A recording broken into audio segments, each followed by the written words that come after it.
Okay, guys, so here we are. Vectors, pure 4 level, okay? This is what we're going to be looking at, right? So have a read through. Right then, this is a classic problem that you should be able to solve. So you need to use a vector method to find the ratio of AQ and QC. This is our starter, okay? Now that you're all GCSE vector geniuses, this is a GCSE question. Off we go. Okay, so as always, we need to read the question and double check that everything is on here. So OA is A, check. OC, C. AB, 2C. That's not written on there, is it? Okay, because remember, this is where most people mess up because they're not writing everything on there. Okay, then, oops, I just scribbled it out. Then, P is the point on AB such that the ratio is 3 to 1. Okay, if we know the ratio is 3 to 1, this is 3, 1 out of 4. Perfect. And then Q is the point on AC such that OPQ is a straight line. OQP is a straight line. Oh my. There we go. This is a straight line. Okay? So, I use the vector method to find AQ and QC. Perfect. So we've got to find the ratio of that. Okay, so what do we know? First of all, we know that OQ and QP must be multiples of each other. And they share a common point of Q, therefore it is a straight line. So we know that that is a straight line. Okay? That's what we know. So, what do we need to do? Well, let's think about it. How do I get from O to Q? Okay? So, O to Q. OA, AQ? Yeah? However, we don't know the ratio, do we? Okay. So, if I was to call this, for example, now, just to let you know, in the mark scheme, they like using like mu or k, I don't mind. Let's just call it x. Okay, what do we know about the ratio of the line? Is that they add up to 1. So this becomes 1 minus x, yeah? As we can see here, the ratio of the line, this is 3/4, it's a quarter, it should be a whole 1. So x plus 1 minus x should give me a whole 1. Okay? So this is how, because I'm not sure what part they're in, but that's what I definitely know. Yeah? So, what do we know is we know that O to A, so if we do OQ first, O to A, okay, is A. And then we need plus a scalar amount, which we've called X in this sense, of A to C, don't we? Because that is going to give us our A to Q. Okay, do we know what A to C is? Yeah, we could work that out, couldn't we? So A to C is negative A plus C, right? So plus X amounts of negative A plus C. Okay, so far, this is our OQ. Now, I'm going to simplify, etc. So I'm just going to come down here. I'm going to get A minus XA plus C. I need to factor out an A. So I'm going to get A, 1 minus X, plus C. This is the vector to get me from O to Q. Okay? Sorry, this was CX as well. So this is... So CX, but I need to factor out my A's and C's, okay? Because we're then going to equate coefficients. So this is OQ, okay? Next one I'm going to do is QP. Q to P, what can I do? A, Q to A, and then A to P. Everyone happy with that? What is Q to A?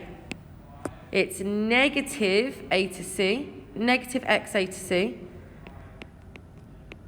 because I've gone the opposite way to what we said.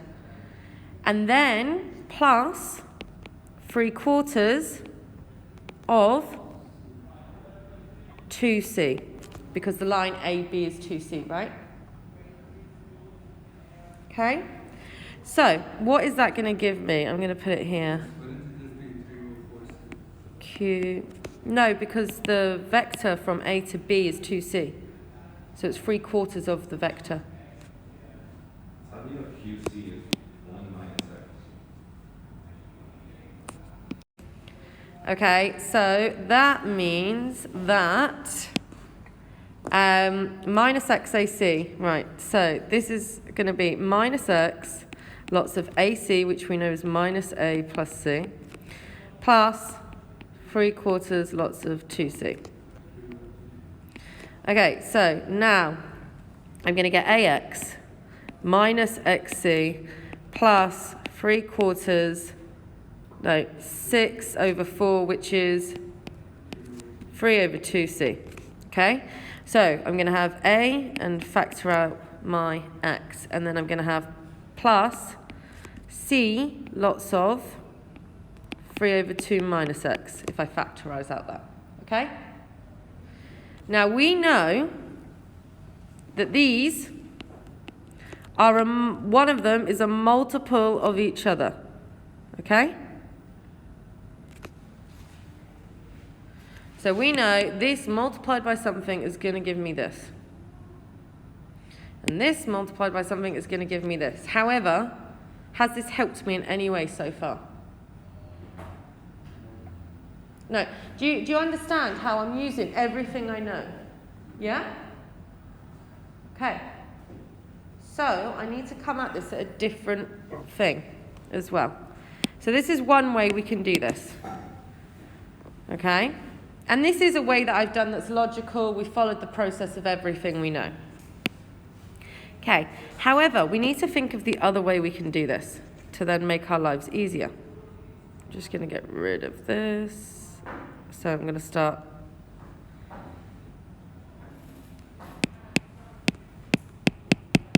Oh, sorry guys, it's frozen. Oh, that was 3/4, wasn't it? We said that was X. Okay, however, we know O to Q is A minus XA plus CX. Okay, we know this is O to Q.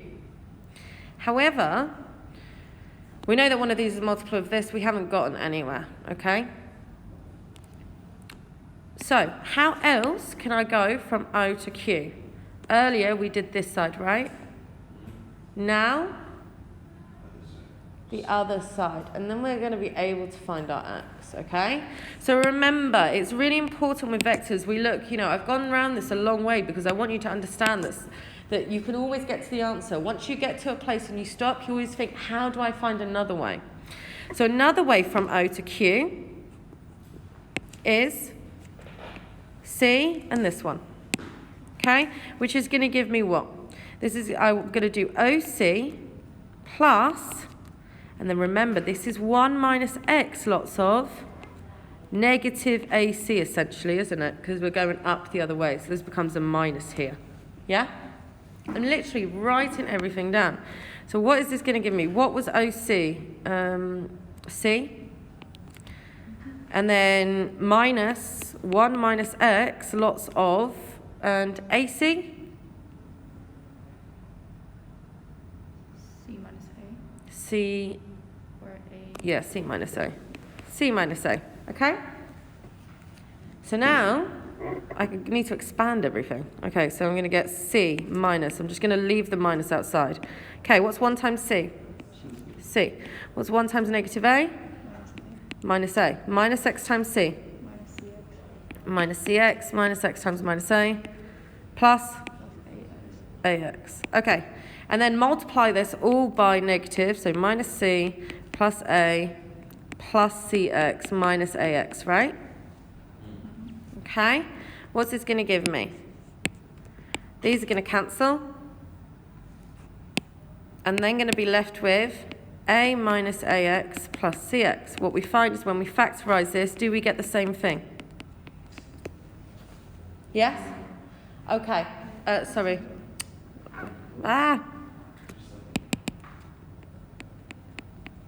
Okay, so can we see that we get the same thing? Of course we're going to get the same thing. It's the same direction. Yeah? So what can we do? We really need to think, like, this is a problem. Like, what are we now going to do to help us find the ratio? There is definitely a way to do it. I've actually done it here, and here's the QR code if you want to scan it. Is it expired? Oh, no. Okay, that's fine. I've got the video on my laptop. GCSE question? It is a GCSE question. This is a GCSE question. Okay? Guys, this is a problem. But we need to be resilient. How are we now going to figure more stuff out? So I'll post this link in the thingy. However, this is really good for looking and visualizing vectors in 3D. Okay? Because that's where we're moving on to now. Be happy with your GCSE vectors. We're moving on to this now. Okay, so representing vectors. We're all happy with representing vectors. However, we're going to represent them slightly differently in pure form. We're going to use unit vectors. Now, unit vectors, we have I and j. Unit vectors are represented like this. For example, I is 1, 0. This is what I equals, okay? And as we can see, we literally just go to the right one. And j is represented by 0, 1. Okay, so we know that I is represented by the x-axis, j is represented by the y-axis. So now, even though I know we've just done a GCSE recap, we will still need some of that. However, 3 minus 2 can be represented as 3 lots of 1, 0 minus 2 lots of 0, 1. Yeah? Because 3 times this vector is 3 times 1, which is 3. 3 times 0 is 0, so I get 3, 0. Yeah? Minus 2 times 0 is 0 minus 2 times 1, negative 2. If I then add both of these, I get 3, 2. Now, we know that 1, 0, do you remember, like, B right back? BRB. Yeah? This is all I'm doing here. Okay? 1, 0 is actually I. And 0, 1 is actually j. So this is another representation of the vector formerly known as 3, negative 2. I can write that as 3i minus 2j. Okay? I know. It's all right. So, here we go. Here are 2 examples. These are really simple examples. If A equals 3i and B equals I plus j and C equals I minus 2j, then write A in vector form. So if A equals 3i, that is 3 lots of, remember I is my x, so it's 1, 0. 3 lots of this is 3, 0. Perfect. It wants us to find B plus 2C in I and J form. Well, first of all, B equals I plus J, which we know I is 1, 0 plus J is 0, 1. So B is in fact 1, 1. Okay. C is I minus 2J.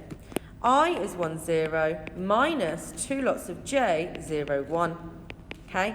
Some of us will be able to just do this. We know that 1 is just going to be our top number, yeah? I was about to say our numerator. And then we're going to have minus 2 here.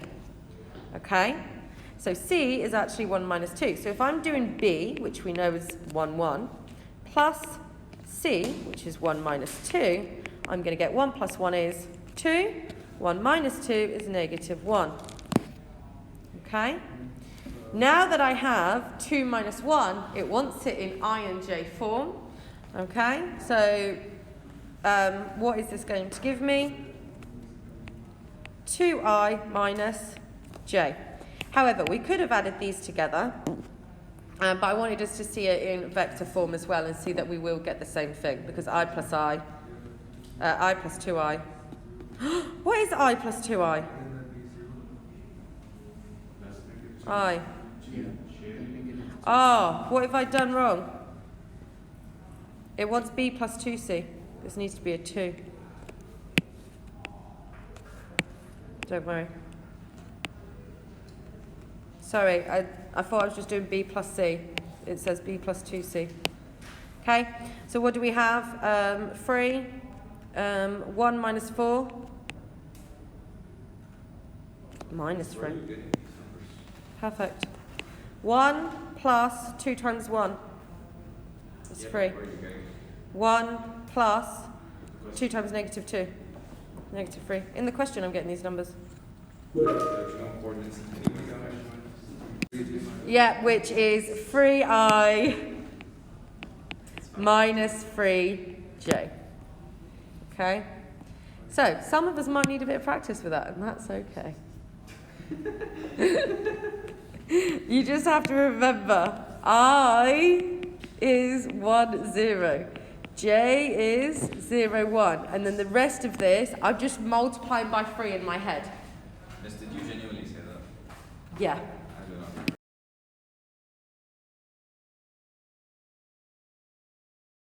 So, in pure form, when we talk about the magnitude of a vector, okay, we talk about the length. Now, I don't want to confuse anyone, it looks like the modulus symbol, okay? So in vectors, if you see this, it is the length. So when you see the modulus of A, means the length of vector A, or the modulus of the vector AB, okay? We all know how to find the length, because whenever we have a straight line, we know we've just got to do, this free form means that I've gone 3 across, 4 across. Okay, and you know, think back to coordinate geometry, whenever we had to, you know, when you had y equals mx plus c, we had to figure out the length of a certain line. We would do the difference in y to find 4 to be able to make a right angle triangle to use Pythagoras. So all we do is we square them both and then add them, square root the whole thing. Okay? Our hypotenuse is always the line. So for the first one, nice and easy, 3 squared plus 4 squared. Okay? Yeah. 9 plus 16, which is root 25, so it means it's 5. That's also a Pythagorean triple. Remember 3, 4, 5 triangle? Okay, so the magnitude of 1 and negative 1, what's that?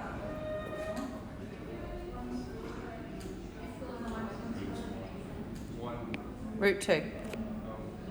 Yeah, what's 1 squared plus 1 squared? Square root of 2, isn't it? Okay, how about 512? I know the answer, 13. What's 5 squared plus 12 squared? 13. Yeah. Okay, guys, another Pythagorean triple, that's why I can do that one in my head.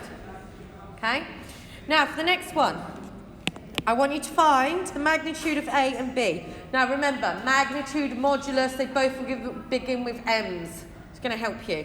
So what is the first one?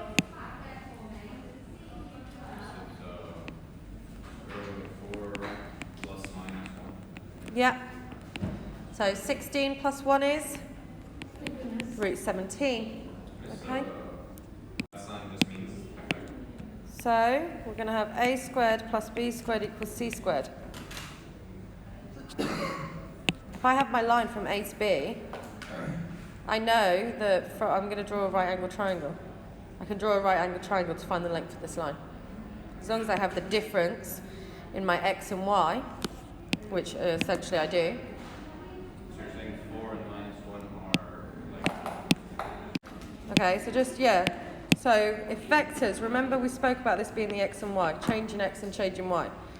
If this is 4 and minus 1, it means if I start here, I go 4 across and then I go down 1. I'm now drawing a right angle triangle. So I know my x and y axes are perpendicular, right? How do you know it's always a triangle? Of course it's a triangle. I've just drawn 2 straight lines. If I want to connect them, how could I do that? I draw another line. You tell me. I know they're always going to be perpendicular. What do I always have? A right angle triangle. Okay? Then for the next one, I'm going to get the square root of 2 squared plus 0 squared, which means my length is going to be 2. Now obviously, when we square root, I know we have, like we normally plus or minus, but why would we not have negative? Yeah, because we're dealing with length. We can't have a negative length. Okay, we either have 0 length or we have a length. So, a unit vector is a vector whose magnitude is 1. Okay? Remember, at the minute we're just learning different skills like we did at the beginning of the GCSE recap, and then we're going to bring this all together. So, we need to scale the vector so the magnitude is 1. The best way to scale the vector is A hat. Okay? A hat means we have the normal vector A, and then we're going to divide it by the magnitude of A. Okay? How does this work? I'm just about to show you. So here we have our vector 3, 4. Yes? Okay, what is our magnitude of A? We're going to use Pythagoras. 3 squared plus 4 squared square rooted. We know it should be 5. Okay. So now I'm going to do the vector 3, 4. Okay. The vector 3, 4. And I'm going to divide this by 5. Now, you remember when we were looking at vector earlier, when I had 4 times a vector, I would multiply 4 by 3 and 4 by 4. Okay?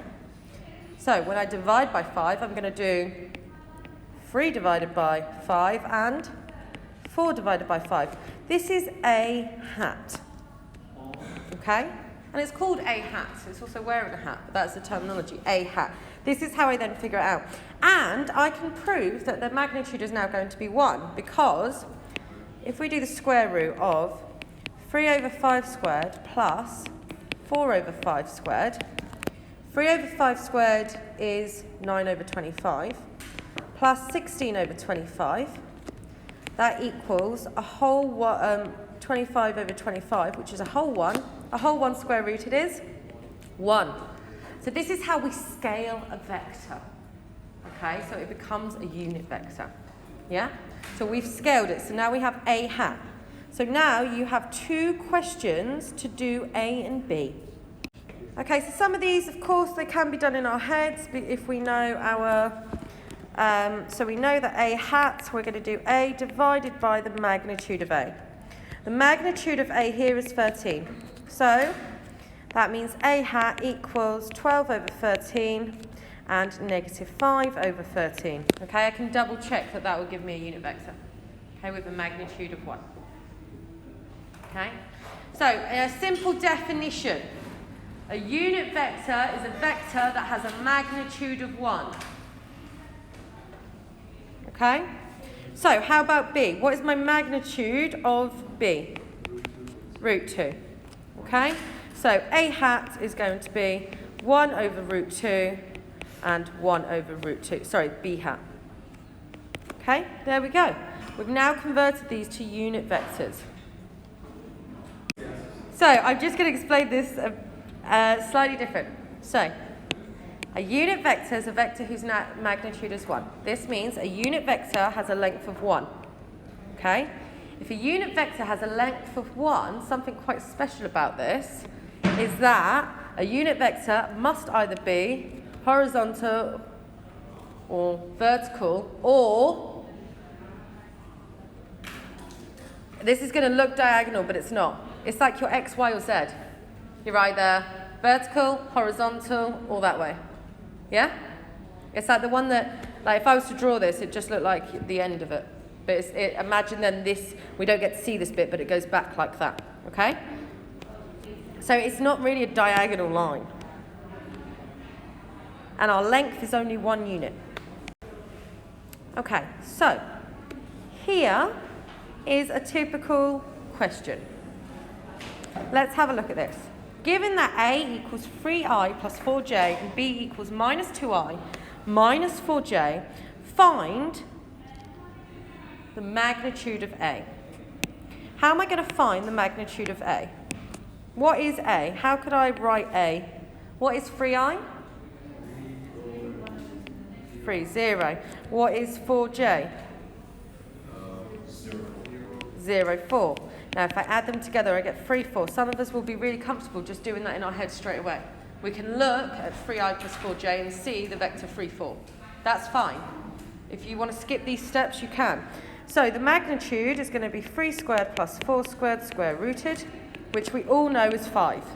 Okay? I'm just writing this out so you can see this. However, I know in Pythagoras, we have 3, 4, 5 triangles. Okay? It's called a Pythagorean triple. So, what is the magnitude of A? The magnitude of A is 5. Done. Check. So let's find a unit vector in the direction of A. A unit vector in the direction of A, okay, is A hat. Okay? We want to find the A hat. So we know A hat is our vector A divided by the magnitude. So this is going to give me A hat equals 3 divided by 5 and 4 divided by 5. We can check that we're right, and this is going to give us a unit vector by doing Pythagoras, and the answer will be 1. Okay? Then says, find the exact value of the magnitude of 2a plus b. So first I need to work out 2a plus b. Okay, so 2a, well, we know a is 3, 4, plus b. What is b? Can we write b without having to work this all out? Can someone tell me what b is straight away? Minus 2, minus 4. Okay, because b is minus 2i, which is minus 2 lots of 1, 0.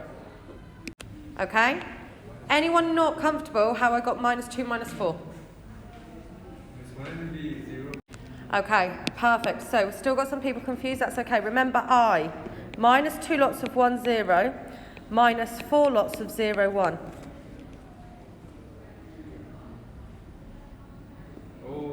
Yeah? So, this is going to give us minus 2, minus 4. So now, I'm going to do this like this. 2 times 3. 6 minus 2. 4. Next, 2 times 4. 8 minus 4. 4. Okay, so now I know that 2a plus b is 4, 4. So now if I need to do the magnitude of 2a plus b, it's the square root of 4 squared plus 4 squared equals root 32. Okay, root 32 can be simplified, can't it? You all remember science, don't you? Okay, 4 root 2. So that means the magnitude of 2a plus b, so the length of 2a plus b, is 4 root 2 units. This is a typical question where we now have to find a vector given pieces of information. Okay? Before I go through this example, I want you to try and do this by drawing a picture, because you're going to find this is really simple. Okay, so here's a clue. Vector A has a magnitude of 10. Okay, so if it has a magnitude of 10, that means the square root of something plus something equals 100.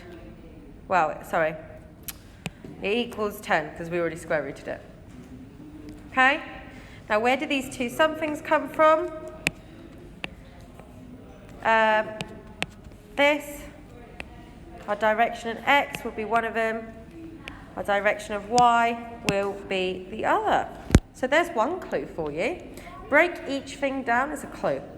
Okay, so then it says, and it makes an angle of 30 degrees with j. Okay, that's pretty crucial to our question. Okay, what do I know about j? What do I know about j? It's 0, 1.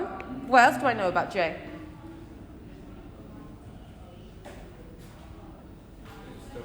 It's the y, so I know it makes an angle of 30 degrees with the y-axis.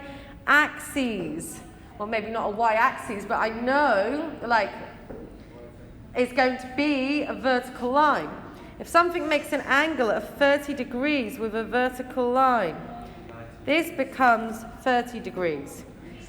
This is my length of A, and here I can make a right angle triangle. Now, I don't know about you, but maybe you're thinking Sokotoa, absolutely correct.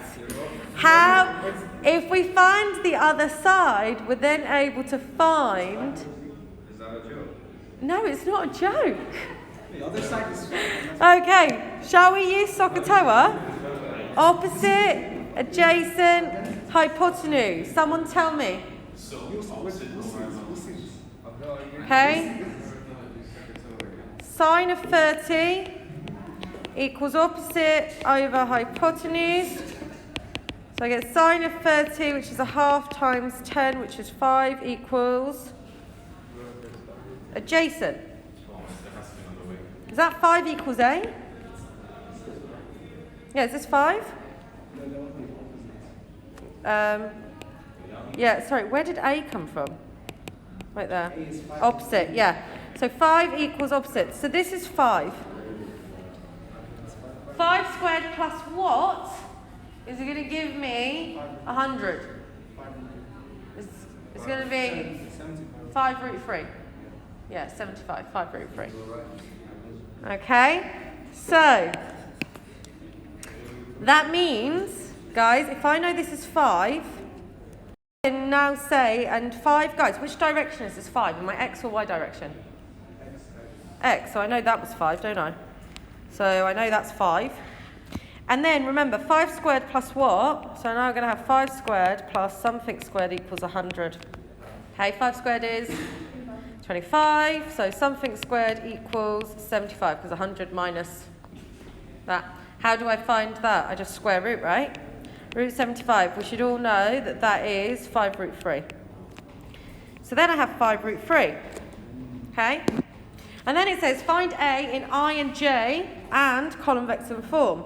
First of all, so we have a column vector form here, and in I and J, so A equals this, and A also equals 5I plus 5 root 3J. There we go, solve the question. Yes. Right, so I'm just going to explain this slightly differently. J is a vertical line. A vertical line is a straight line, like our y-axis. That's why I've said y-axis. So it makes an angle of 30 degrees with a straight line. Okay? Remember bearings. We have a straight line, vertical straight line. We're going to go 30 degrees and stop.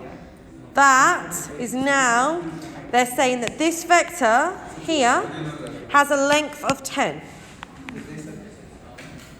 I now know that I could draw an imaginary line here and make a right angle triangle to help me. I'm using my knowledge of what I know to then help me, and then that is how I get to here.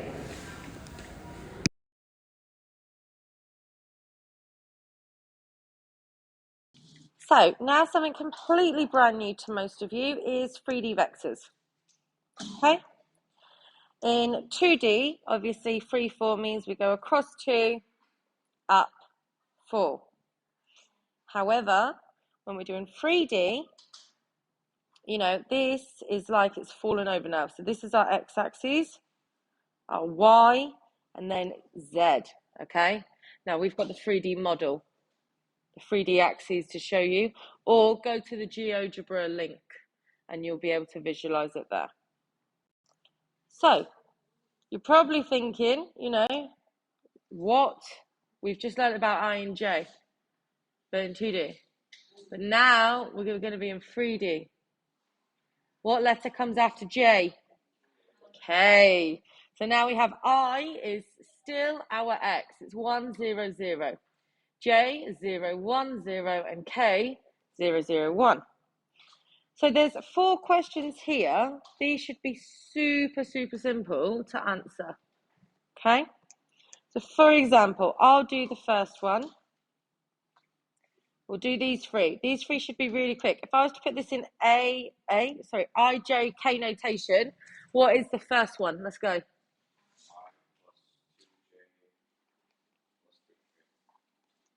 Perfect. Next one. Yeah, that's a wonky K. There we go. Okay. This one here.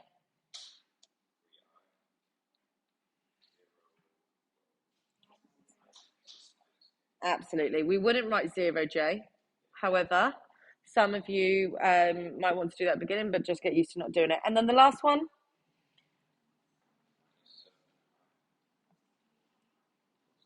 Plus 3J. Absolutely. So you can see it's really simple to convert to and fro. So now, how about the other way? 4J plus K. What is this as a column vector? Yeah, 0, 4, 1. And the last one? 1 minus 1, 0. Okay, if A is 1, 2, 3 and B is 4, 0 minus 1, what is A to B? So this is saying, how do I go from 1 to 4? 3. How do I go from 2 to 0? Brilliant. And then how do I go from 3 to minus 1? There we go. So we've done it in the direction A to B. If they wanted it B to A, I'd do the same the other way round. Okay, and then lastly, if A equals 2, 3, 4, and B is 0 minus 1, 3, what's 3A plus 2B? Okay, so I'm literally doing 3 times 2 plus 2 lots of 0, which is 6. 3 times 3 is 9, plus 2 lots of minus 1, 7.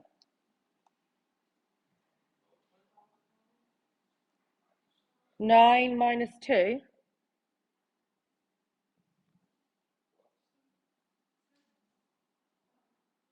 Yeah. Oh, why are people shouting 12 at me? Oh, the next, you guys are too fast. 3 times 4 is 12, plus 6 is 18. Sorry. I was like, everyone was shouting 12. There's some maths wrong here, because 9 plus 2 isn't even 12. Okay, perfect. Right, so nice and easy. Okay, so here is just a question to test your understanding. Okay, you just need to write the vectors of A and B in IJK notation, and then find the vector AB as a column vector. Okay, so we have the points A, 1, 5, minus 2, and B, 0, minus 3, 7. Find the position vectors of A and B in IJK notation. So for A, it's nice and easy. We're going to have I plus 5J minus 2K. And for B, we're going to have minus 3J, because we have 0 I's. If we have 0 I's, do we write it? No. And then plus 7K. Find the vector AB as a column vector. If we go from A to B, a column vector, we're just going to add them together, essentially. Okay? How do I, but not add them? You have to think. If I'm going from A to P, oh my God, my lightsaber's not working. Ah, it's back. How do I go from 1 to 0? Minus 1. So even though it looks like we're adding or taking away, it's a bit different, isn't it? We're going from one to the other. It's actually B minus A, yeah? 5 to minus 3? Minus 8. Minus 2 to 7? Plus 9.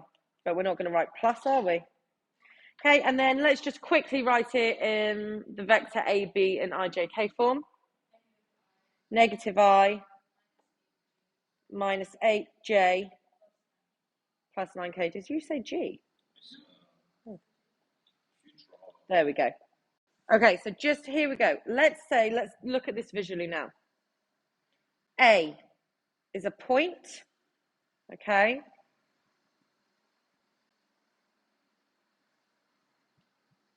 Okay, here's my 3D axes as best as I can do. Okay, I know we have a real life one. YouTube people don't know, do they? Okay. This is X, this is Y, this is Z, okay? Think about this. 1, 5, minus 2, so X, Y, Z. So 1 here, 5 here, minus 2 down. If I plot that, it's going to be about there. Where is that on the real axes we have? Okay, stay there. Right, then We need another hand to help with this, okay? And then who's got the wool? Someone get the wool. Okay, we need 3 people on this. Okay, next up. So this is A. Now let's look for B. So B is 0 minus 3, 7. So if you think about it, 0 minus 3, 7. It's up here. Okay, so who's doing that one?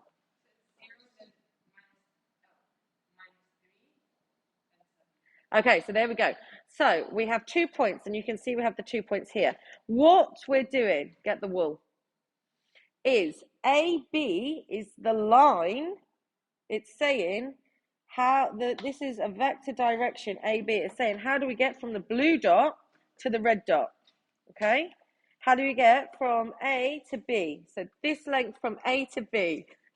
What's happening with the wool? I know, but her hands are gonna fall off. You've got this. Okay, so this means that. There we go. Okay, so to get from one to the other, we would have to go -1 in the x direction. Okay, so -1 would lead us to here, because obviously there was a 0 involved earlier. Then we'd have to go -8 in the y direction, which is here. Then we have to go up 9. There we go. And it would get us there. Okay?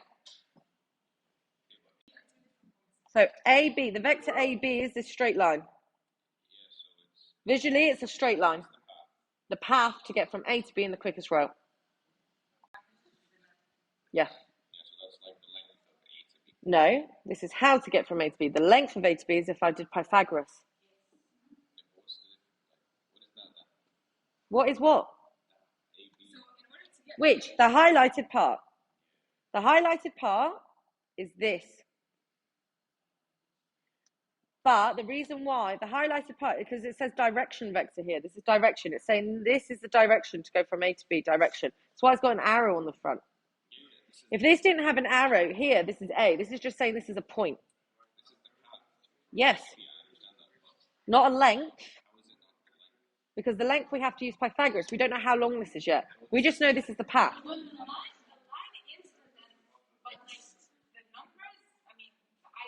This is just that's just a vector.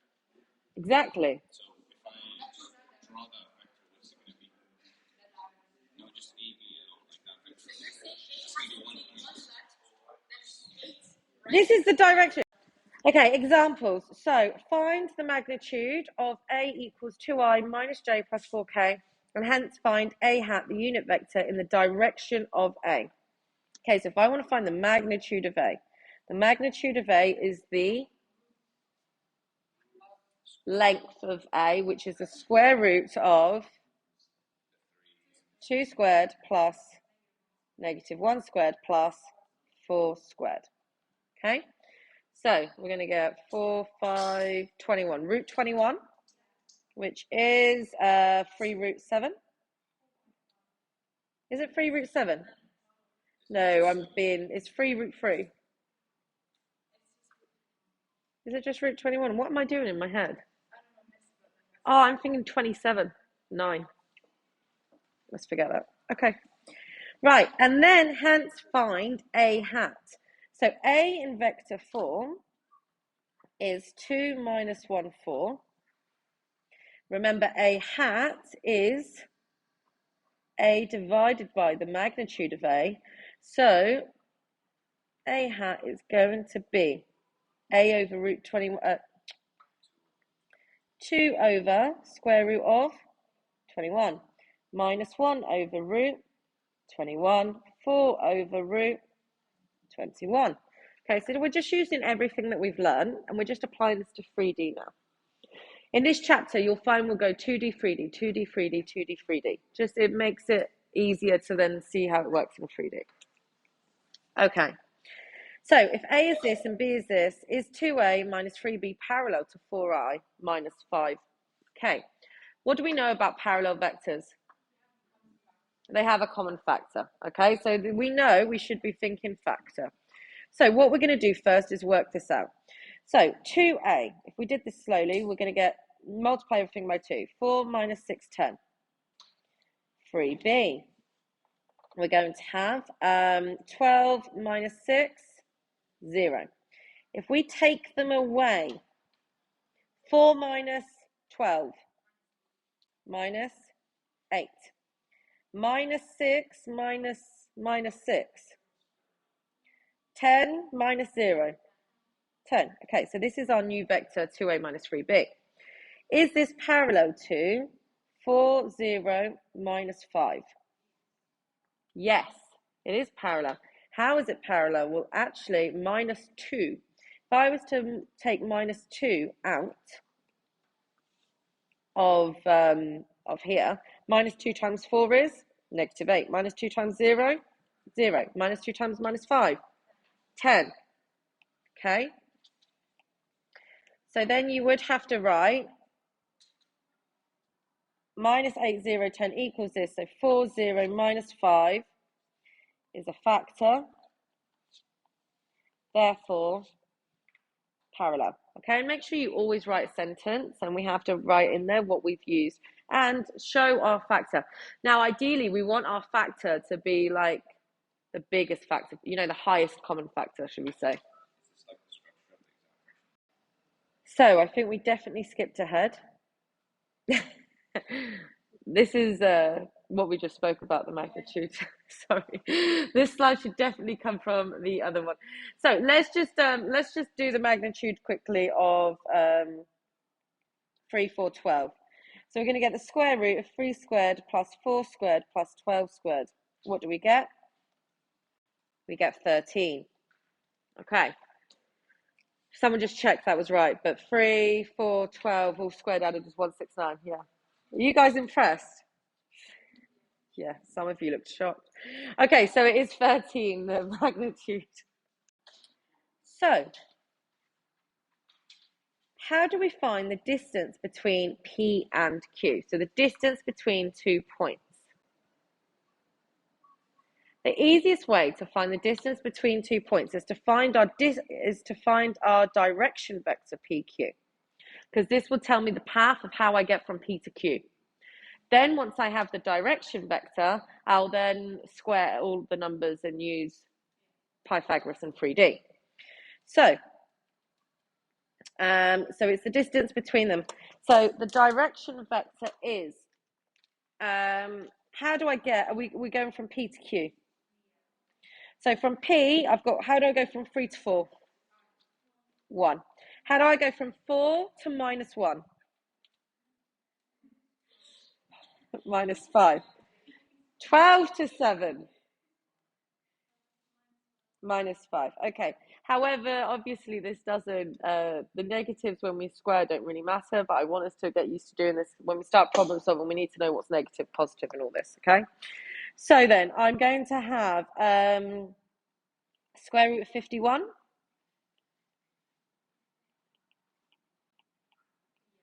Yeah. So this equals root 51. Okay, brilliant. And there is a formula here. However, as you can see from the formula, what they've done is the triangle of x means the distance means the change in x. What's the change in x? Well, we know the change in x is 1, 5, etc. Because we're squaring the number, we know our change in x is going to give us a positive value. Okay, so remember, if we ever need to find it the other way around when we square root, remember it could be negative, but we just get lazy and start writing the positive. So what we're going to do quickly is, here we go. There are 5 questions. It shouldn't take you too long. Off you go. Okay, so the first one is distance from the origin. So we know that the other vector, the origin, is 0, 0, 0. So whenever we give this, just being completely, common sense, we just need to square all these numbers. So we're going to have 4 squared plus 0 squared plus minus 2 squared. Okay, so 16, which is root 20. Square root of 20 is 2 root 5. Okay, for the second one, we're going to have the square root of 5 squared plus 4 squared plus minus 1 squared.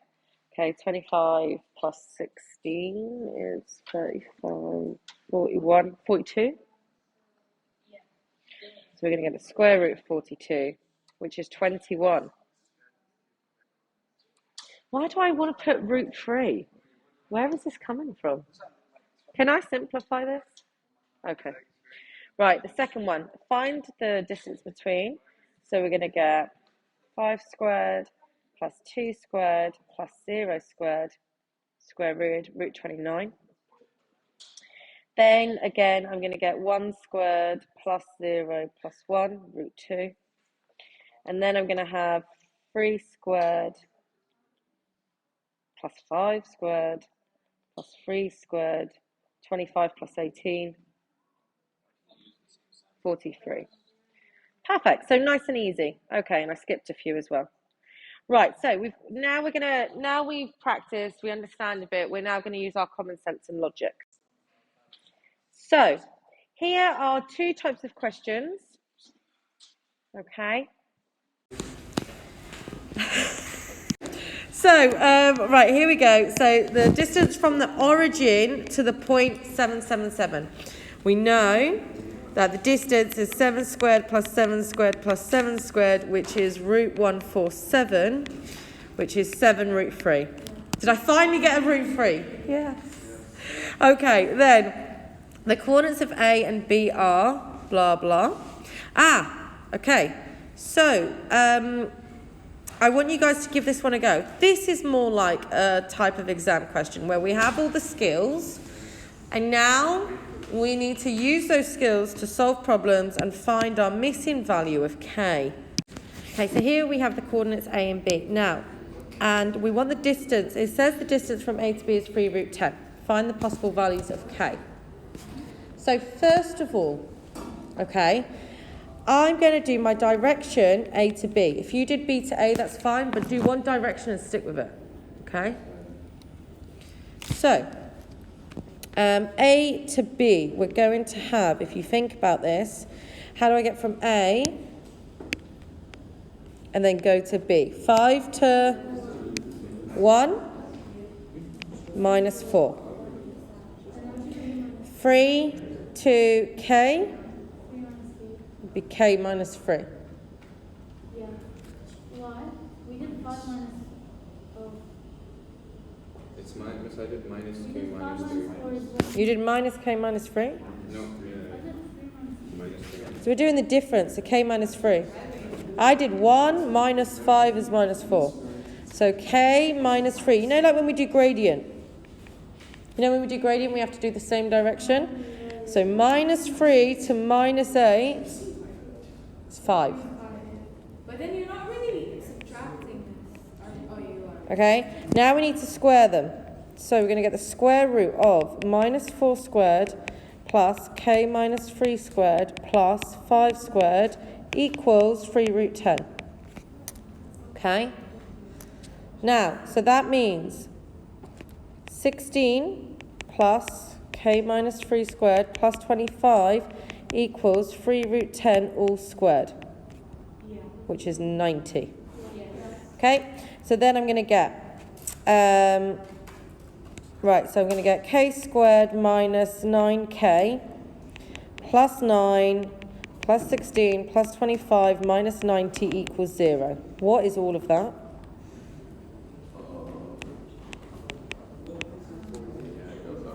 What is it?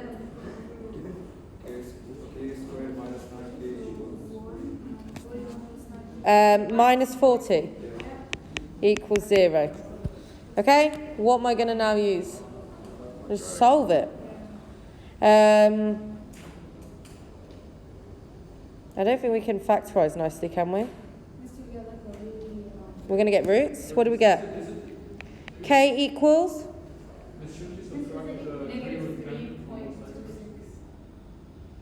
Negative 3.26. So which value is it? I'm so confused. Right, we've gone wrong. This is minus 6K. Okay. See, another mistake that you've spotted. Amazing. Right, well, this is easier to factorize. I was going to say we should have got a whole number. So we're going to get minus 10 and plus 4. Yes. Equals 0. So K could equal 10 or K could equal? Brilliant. So you can see here we have 2 different values that K could give. So, just like earlier, we looked at angles, we're now going to look at 3D vector angles, okay? Now, there is a nice formula for us to learn. So, if a vector makes an angle with the positive x-axis, okay? And remember, this formula will change if it says in the question positive y-axis. Okay, so this is just positive x-axis. So if it says in the question and makes it with a positive x-axis, this is the formula. If it said positive y-axis, what would be the formula, do you think? Y. Yeah, it'd be cos of the angle it makes with a positive y-axis is y over. And again, if it was the positive z-axis,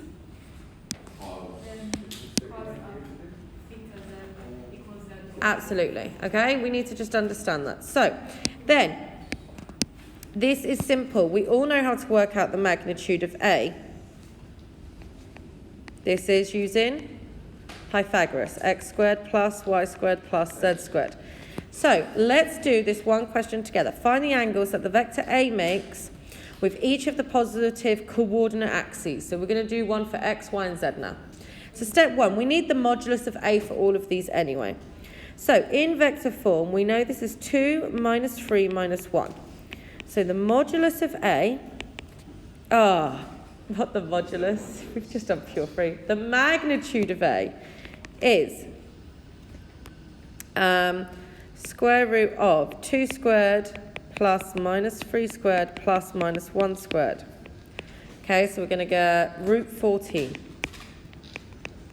So, to find cos of the angle, you can see here, cos of the angle x, which is my x coordinate essentially, my I, which is 2. This is 2 over the square root of 14. So how do I find my angle x? Inverse cos. Cos to the minus 1 of 2 over root 14. So you only take the x. We only take the x because we're doing it with the x axes. And what is my angle for x then? Okay, 57.7 degrees. So even though we have this, we can use degrees or we'll just do degrees for this example. Okay, now for the next one. If I was to do this with the positive y-axis, what would the difference be now? Minus 3 over the square root of 14. So my angle is 143.3 degrees.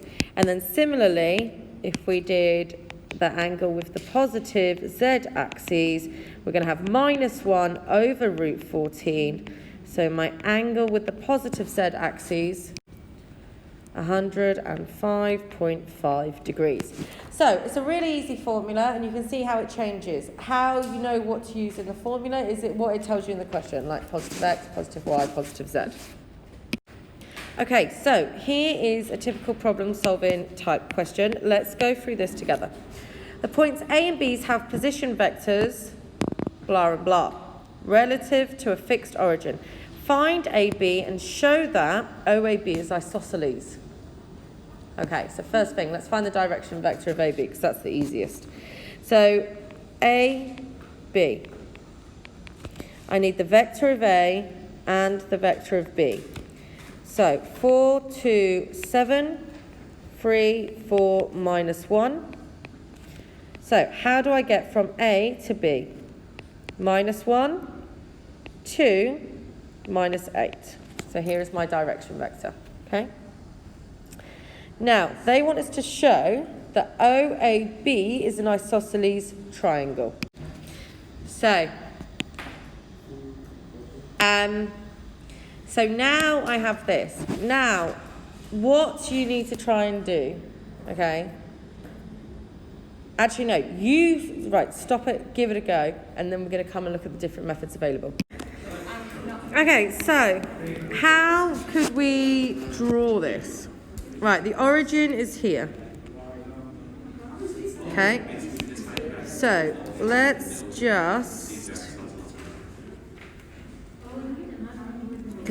I always like to imagine this, okay? X, Y, Z. Okay, so first we have the origin. Okay, and then A is 4, 2, up 7. It's about here. Okay, and then B, 3, 4, minus 1. It's down here. Okay, so here I have my origin, my A, and my B. Now, this is A, this is B, and then obviously we have the origin, okay? So, what I like to do, it's told us to find AB though. So we found the vector direction AB, okay? So, first of all, so we've done all this, check. Let's just break it down because this will really help us with the other types of questions. What do we know about isosceles triangles? 2 equal sides. Anything else? 2 equal angles. Okay, this is what we know. Okay, so we've got to show that 2 of the sides are equal, or we could show 2 of the angles are equal. Now, here's a question for you.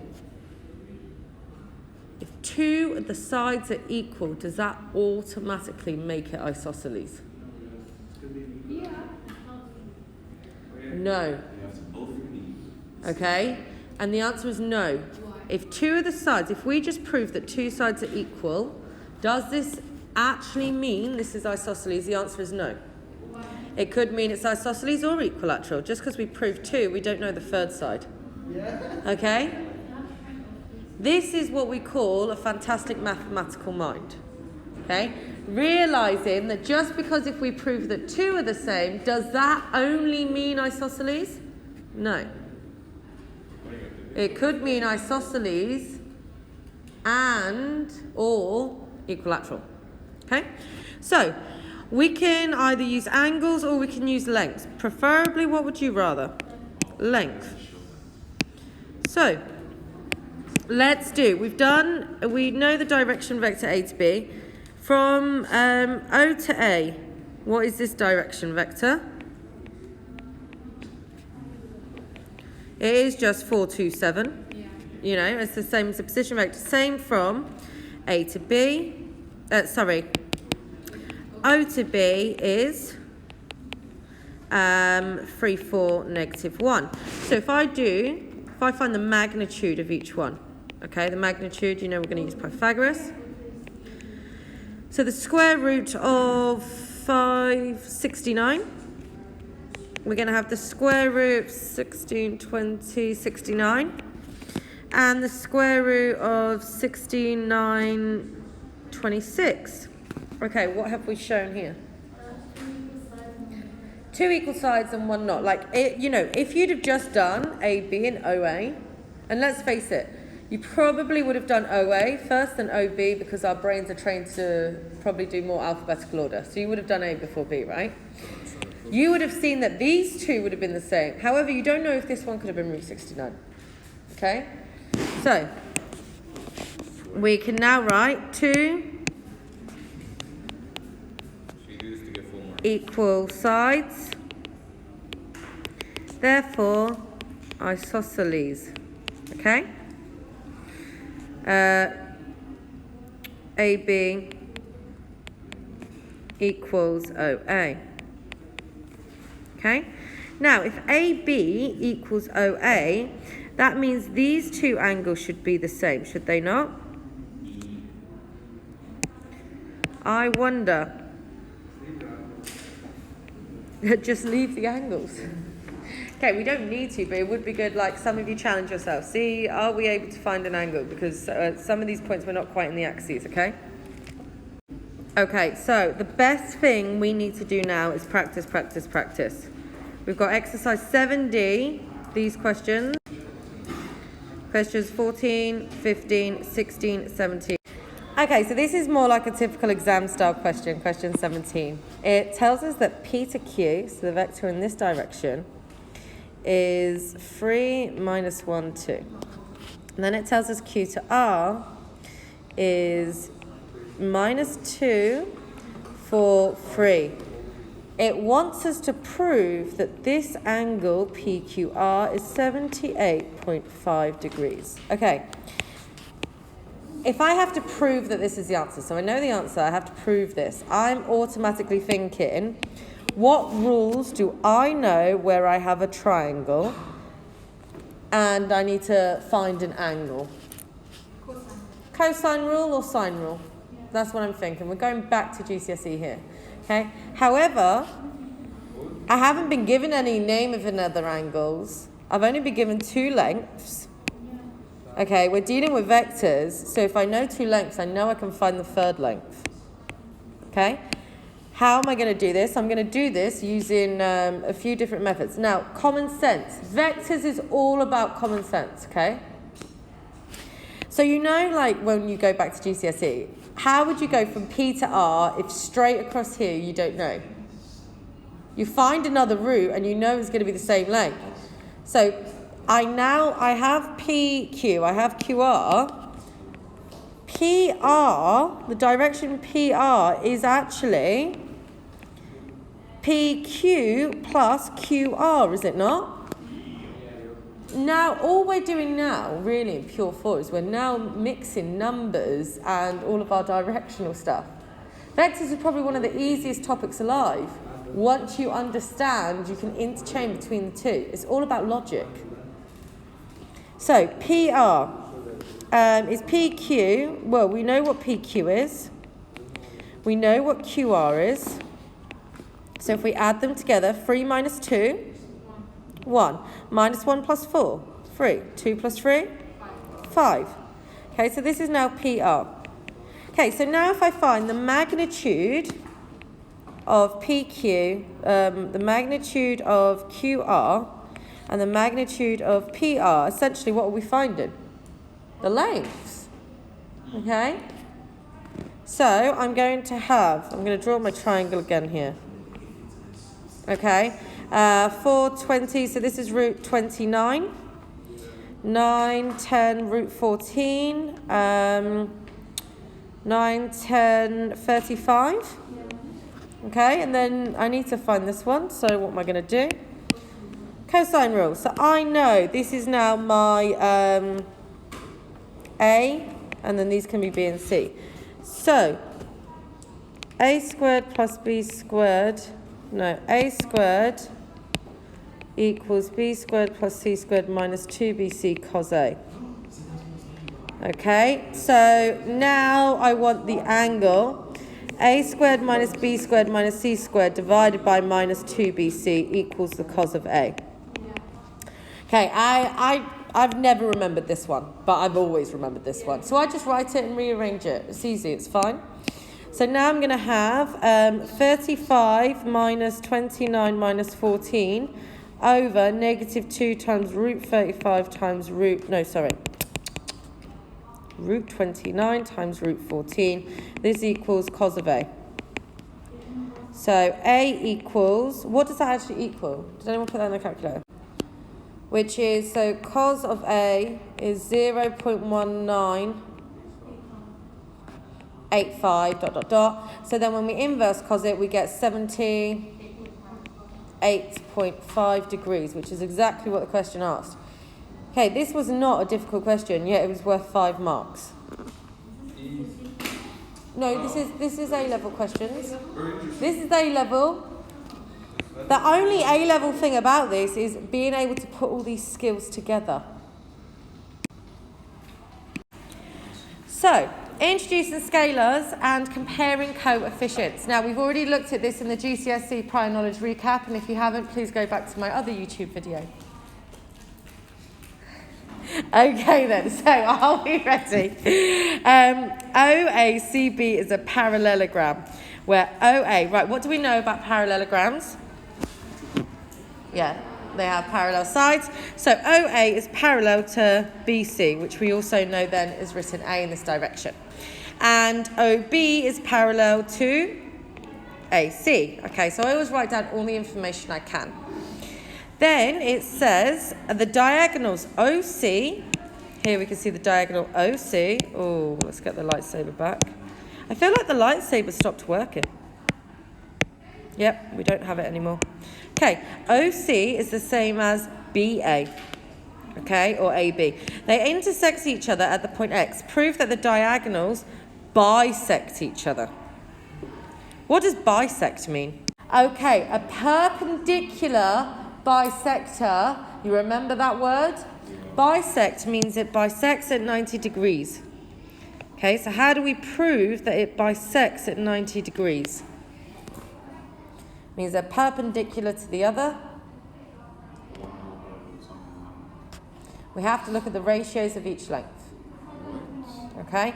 If the ratio is a half and a half and a half and a half, they must, because it's a parallelogram. Okay? So now we have to prove that the ratio of O to X and X to C is a half, and B to X and X to A is a half. Okay, so how do we prove this? Well, first of all, it's like the typical vector question from GCSEs. We need to find the ratio. So we need to find two different ways of getting from O to X. Okay, so way one. O to X. We've gone O to X. So O to X directly, we know is, and then you guys didn't want to use mu or lambda. What should we use instead? X and Y. So this is X lots of O to C. Yep. Which is X lots of, and to get from O to C, I'm going to go B plus A, or in other words, A plus B. Okay. However, I'm going to expand this out to get A lots of X plus B lots of X. I've now simplified this. Okay. Okay, so how else could we find OX? Okay, so now we have to think of another way. Now, if you go wrong in the exam, don't panic. It just means you found the same way twice. Okay, so we have to find a completely different way now. So we need a completely different colour. Now, ideally, you do not want to go along this line at all, OC. We want to use a different line. Okay, so from O to X, we could go OA and plus A to X. So O to X, we can go from O to A plus A to X. However, O to A is easy. We know that's A. But A to X is actually part, but we don't know how much part. So Y lots of A to B. Now, so this is A plus Y lots of A to B. How do I get from A to B? B minus A. Okay, I'm now going to simplify this expression by expanding and then factorizing. Okay, we're ready to simplify this expression. A plus Y B minus AY. Okay, let's simplify it again. We're going to have A lots of 1 minus Y plus B. We've now got this in simplified form. So then, what we have now is two equations where we can equate coefficients. Oh, sorry, I forgot to write my Y here. Right, it didn't go anywhere, it just was invisible for a moment. Okay, so what do we know? What is the coefficient of A? X. And what else is the coefficient of A? 1 minus Y. So that means X equals 1 minus Y. Now, the other coefficient of B is X and B is Y. So Y equals X. So I have now two simultaneous equations. Use substitution. So Y equals 1 minus Y. So that means 2Y equals 1. So Y equals a half. Therefore, X equals a half. Okay, now this is proven. Okay, now remember our X, and this is something I really want to get across. Earlier, when we said X lots of OC, we were referring to this part. So X is this part here. So here is a half. That means if O to X is a half, what is X to C? A half. Okay. Now, remember our y was parts of A to B. So A to B, we were saying this part was a half. Okay, remember, sometimes they're not going to, like it's fortunate in this one that they all are a half. However, if we had a third and 2/3, we need to watch out for that. We need to fully understand what's happening. Okay, so the diagonals bisect each other, okay, and, you know, just like therefore proved and all that jazz, okay? Right, so now you've had a chance to try this question. Let's go through it together. So in the above diagram, OA equals A, OB equals B, and OQ is a third A, okay? So we know that this is a third A, so this must mean this is 2/3 A. Okay, if O to X equals lambda OC, okay, or in some cases you're going to use the word Y, the letter Y, okay? Find an expression of OX in terms of AB and lambda. So OX, now it does not say that this is a parallelogram or that the diagram is not drawn accurately. However, I'm telling you it's a parallelogram, and imagine it said it in the question. So here we go. So O to X, how do we get from O to X? So O to X is lambda OC. How do we get from O to C? This is the same as lambda lots of B plus A. And then we're going to rewrite that in terms of A and B. There we go. Then it says if BX equals mu of BQ. So they're actually giving you the two different ways, which is quite nice. So now they're saying BX, okay, is mu of BQ. Okay, mu of, and B to Q is going to be minus B plus a third A.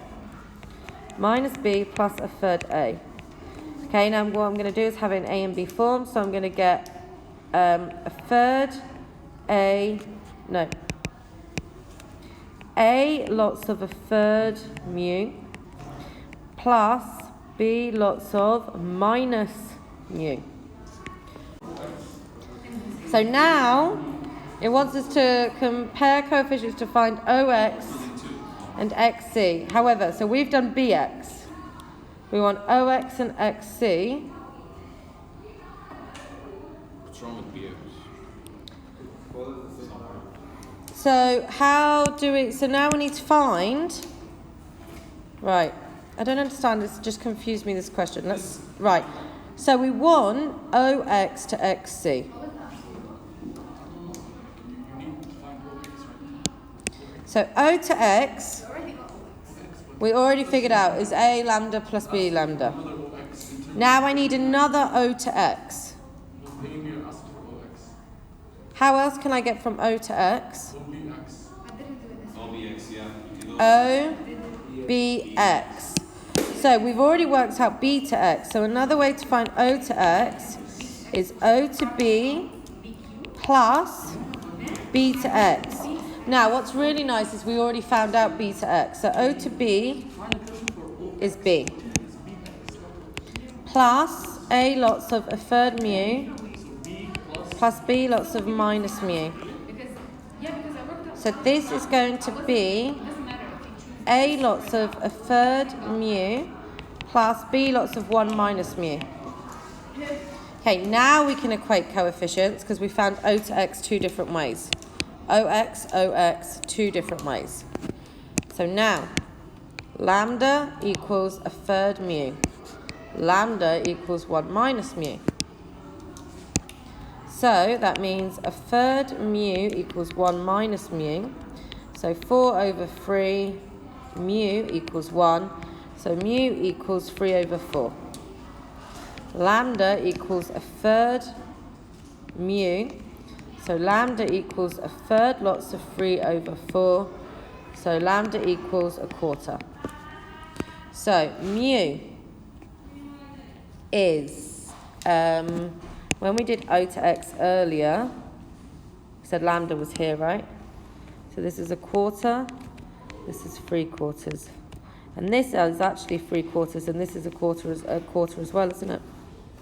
And it wants OX to XC. So the ratio is 1 to 3. Solved.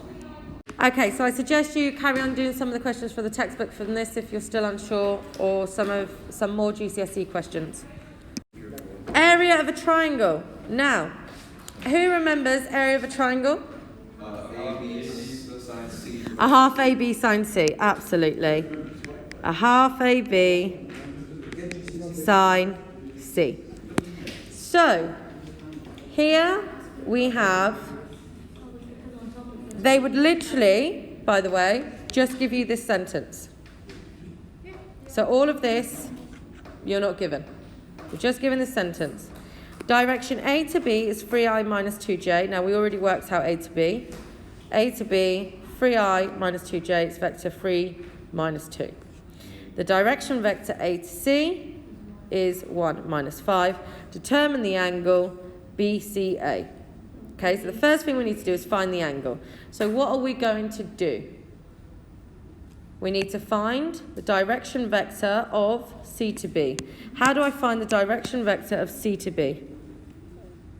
How do I find this vector? How do I get from C to B? I can literally do this. I go 1, 3. Yeah? How do I get from C to B? Remember, it's C to A plus A to B. What is C to A? C to A. Remember, this currently is in the direction A to C. So C to A is the negative of this. -1 and +5 plus A to B, which is 3 minus 2, which is going to give us 2, 3. So we've worked out this vector. Now we've done that, we can work out the magnitude, the length of each one. So 3 squared plus 2 squared, 9 plus 4, root 13. Root 13. What does anyone know straight away about this triangle? Isosceles. And we're going to have root 26. Okay, it's isosceles. However, it doesn't matter if it's isosceles. We're going to determine the angle here. So what do we know about the angle? A squared equals B squared plus C squared minus 2BC cos A minus 2BC equals cos A, and that becomes a plus. Okay, as I told, no, that becomes a minus, and that's a minus. As I told you, I never remembered this way. I always do it the other way and then write it down. So, what is my A? My B and C doesn't matter, but my A does matter. What is my A? It's opposite the angle. So this is my A length. Okay? So, what do I have? I have 13 minus 26 over the square root, over minus 2 times root 13 times root 26. This equals cos of A. So then cos A equals root 2 over 3. So root 2 over 2, so my angle A is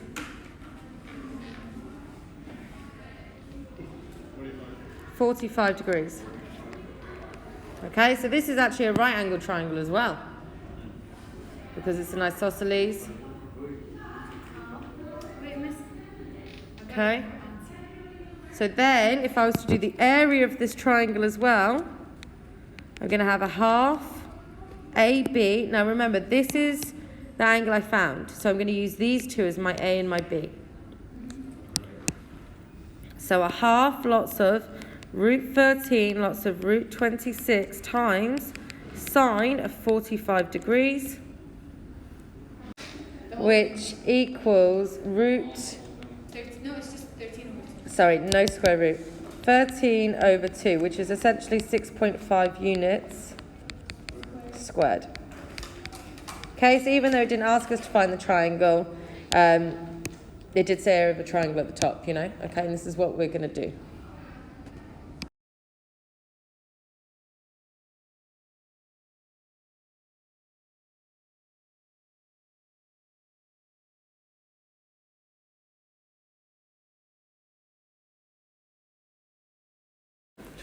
Now, what we're moving on to is geometric problems in 3D. So, the best thing to do when we have these problems is to draw a diagram. So, A, B, C, and D are the points. It wants us to find the direction vector AB and the direction vector DC, giving your answer in the form IJK.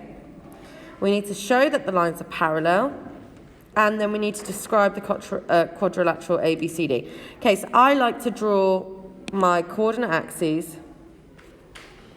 Okay, and I always start like this. Now remember, this is normally our XY. However, this is XZ, and then my Y is kind of like this diagonal line here. Okay? Now, if you want to draw your axes in a different way, you can. However, this is what I would recommend. Whatever you do, you make it consistent throughout. So, when you think about A, now this is not going to be exact at all, but it really helps to visualize. So, A is 2 minus 5, 8. So, if you think on X, this is 2. Where's minus 5? For Y. I'm actually coming backwards, parallel to this line. So, 2 minus 5 and then minus 8. I'm down here somewhere. This is A. Okay?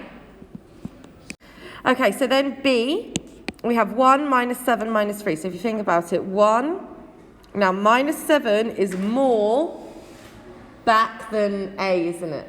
So when we're sketching, we have to think about A was only minus 5.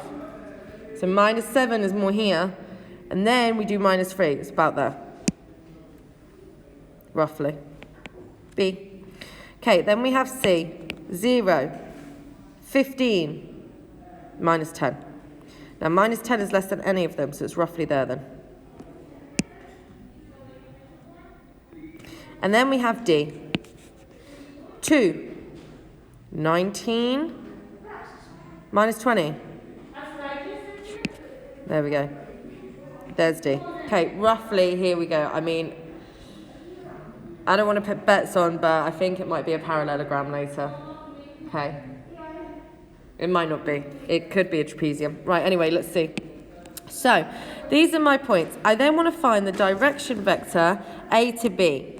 Now, we already know that if we have A, which is 2 minus 5 minus 8, B, 1 minus 7 minus 3. I highly suggest writing everything in column vector form to start with. It will really make your life easier. And D. 2, 19 minus 20. Okay. So, remember, we're going from A to B. So if we're going A to B, think about this. Now remember, there's two ways to go from A to B. You can either do it where we say, if I'm at A, how do I get to B? If I'm at 2, how do I get to 1? Minus 1. Okay, we can either do it the logical way or just do B minus A. Okay, so the column vector B minus A. So I was thinking, if I'm at minus 5, how did I get to minus 7? And minus 2. If I'm at minus 8, how did I get to minus 3? I added 5. Okay, personally I like to do it this way because I really like to visualize what's happening in my head. If you know, this is a good way because this is the logical way of doing it. However, the formula is you do B minus A. And then it wants us to find DC. So if I'm at D, how do I get to C? The other way is to do C minus. C minus D. So if I'm at D, if I'm at 2, how do I get to 0? I minus 2. If I'm at now 19, how do I get to 15? Minus 4. If I'm at minus 20, how do I get to minus 10? I add 10. Okay, we haven't quite finished the question yet, but I just want us to pause for a second and think about what we notice, because vectors are all about what we notice. I noticed straight away that A, B, and DC are parallel lines. How do I know they're parallel lines? Yeah, they share a common factor, and we can see this one's clearly been multiplied by 2. So 2 lots of DC is AB. Not only are they parallel, DC is twice the length. Okay? What shape do you know where you have two lengths that are parallel and one could be longer than the other? Trapezium. Okay, so we should already be having these thoughts in our head. These thoughts should be coming. They're natural when we're thinking about vectors. All right? This is what mathematicians think like. Anyway, back to the question at hand. So, what do I need to do? Put them in vector form. So AB is minus I minus 2j plus 5k. Remember, you're not going to get the mark if you don't write it like this, because the question has specifically asked you to write it like this. Then DC is minus 2i minus 4j plus 10k.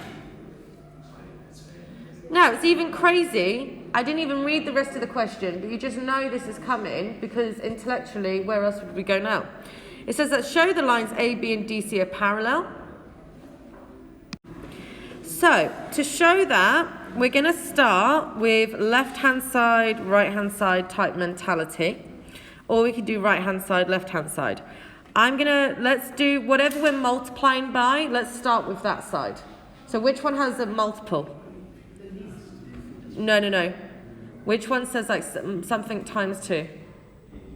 The AB. So, or we could do either way. However, 2 lots of AB equals 2 lots of, and whichever way we want to do it, minus I minus 2j plus 5k, okay, which equals minus 2i minus 4j plus 10k. This actually equals DC. Therefore, AB is parallel to DC, and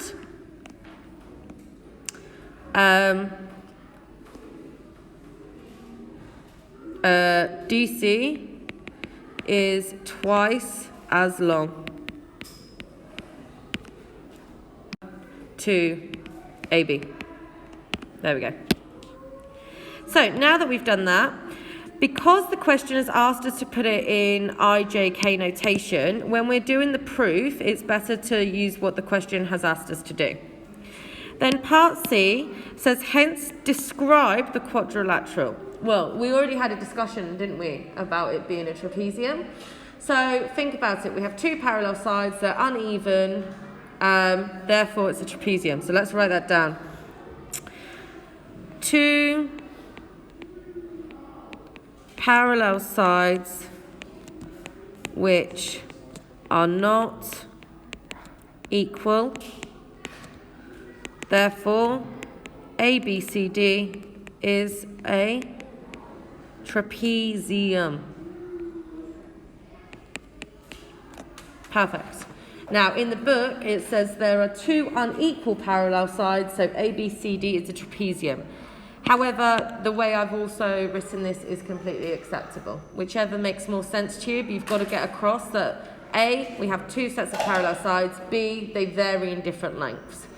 And therefore, ABCD is a trapezium. There's like 3 points you had to write in that sentence to get across. So, here is another type of question. I think this time, give it a go, and then I'm going to go through it. Right then, P, Q, and R are the points. Okay, so what is the first thing we're going to do? Draw a diagram, absolutely. So here we go. We're going to have our X, Z, and then our Y is here, okay? I'm actually really impressed with my straight lines. Didn't even use a ruler. Is anyone else impressed? Thank you. Let's show some appreciation. It's nice to be nice. Okay. Next up, P, Q, and R are the points. Okay, calm down, guys. It's too much now. P, Q, and R are the points. Okay, so P. So we're going to go 4 minus 9 minus 3. So P. Okay. Q. 7 minus 7 minus 7.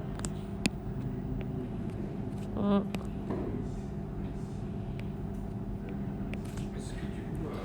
Then 8 minus 2, 0. There we go. That's R. Now, it's really hard to actually imagine these, isn't it? Because it just doesn't. So, Do you like do lines or the way you're doing it? so we know that PQRS forms a parallelogram. Okay, what do we know about parallelograms? Before we start solving this, let's write down all the facts about a parallelogram. First of all, do you know how to draw a parallelogram? How would you draw a parallelogram? Okay, what do we know about a that is a terrible parallelogram. What do we know about a parallelogram? All the sides are not equal. They don't have to be. They could be, but they don't have to be. Opposite sides are equal and parallel. Okay? So, if they're parallel, what do we know? If opposite sides are, how could we then approach this? We see the vector from R to Q to R. Yeah, we need to find the vector from Q to R and Then apply to P to Q. Okay? To see, because we have our PQR, oh no, we could find the vector Q to R and then just apply it to P because we know then that's going to be the same. Okay, so let's find the vector Q to R. So if we're going from Q to R, Q, 7 minus 7 minus 7, R, 8 minus 2, 0. So remember, if I'm going, we actually do minus this plus this, don't we? However, 7 to 8, negative 1. Minus 7 to 2, 5. Minus 7 to 0, 7. Okay? So we do the same thing to P now. So if we're at P, we're going to do P, which is 4 minus 9 minus 3, and we're going to apply the direction vector, minus 1, 5, 3. 7. Sorry guys, I went from 8 to 7. Okay, from 7 to 8 we just add 1. So now I'm going to apply the direction vector of Q to R. So if I'm at P, and I use the same direction vector to get to my new point, S, I'm going to have 5. 4 plus 1 is 5. Minus 9 plus 5? Minus 4. Minus 3 plus 7. Okay, so we're saying the coordinate of S is 5 minus 4? 4. So let's just see if this makes sense. 5 minus 4? 4. Okay. Roughly, nope. 5 minus 4, 4. Roughly here I get S. I mean, it could be somewhere else. Remember, this is a complete, it's not drawn accurately at all. However, this is what I've got. I now need to see if I'm correct. Okay, you don't need to look at the answer to see is the answer correct. How could we prove that we are correct? We could prove that QR and PS are not only parallel but the same length. And we could also do PQ and SR. Okay? I suggest we do all of them. We're saying that these two are parallel based on our assumption. So if we then check these two, of course they're going to be parallel because this was what we assumed was parallel. What we didn't know for sure is these two. So even, you know, when you do simultaneous equations and you get your answer, we always say put your answer back into the other equation because sometimes if you've gone wrong on that one, it won't show up if you put it back in on that one. Okay, so we assumed that QR would be parallel to PS. So really we should look at the other one. So let's see. PQ and SR. So PQ. Okay, you know earlier, see I went back on my rule and really we should never do that. What did I say earlier? Write it all down. or else we can't see what's happening. Q and R. And then what are we saying S is? 5 minus 4, 4. It's just so much easier to write everything down. So then, let's see. PQ, what is the direction vector of PQ? We're going to get 4 to 7, 3. Minus 9 to minus 7, 2. Minus 3 to minus 7, minus 4. Okay, SR, 5 to 8, 3. Minus 4 to minus 2, 4 to 0. Why have I put 8? Okay, guys, what do we see? They're the same. We've proved ourselves right. We know, without checking the answer, for full fact, that this is the coordinates of S. Okay? So, coordinate form is 5 minus 4, 4. So, comparing coefficients. We should have seen partial fractions in the first unit. We do second unit, sorry. Proof is the first one, isn't it? In the second chapter, we have partial fractions. We can also see here. When else did we compare coefficients? Trig. Yeah, when we did the R-cos formula, and also in 2D. So all we're doing is 3D. Could it be that much different? Absolutely not. So let's have a look at this example. Given that 3i plus p plus 2j plus 120k equals this, find the values of p, q, r. Right, this is really easy. All we're doing in this, what do you notice? We have an I, j, k, k. So what can we do straight away? So 3 equals p, not pi. Okay. P plus 2 equals negative q. Okay. 120 equals 4pqr. So let's write this down. 3 equals p. P plus 2 equals negative q. And 120 equals 4pqr. I highly suggest, even though we know p is 3, so we could have said 5 as minus q and gone from there, I really recommend writing all of the initial equations down. Now you can go. Okay, so p is clearly minus 5.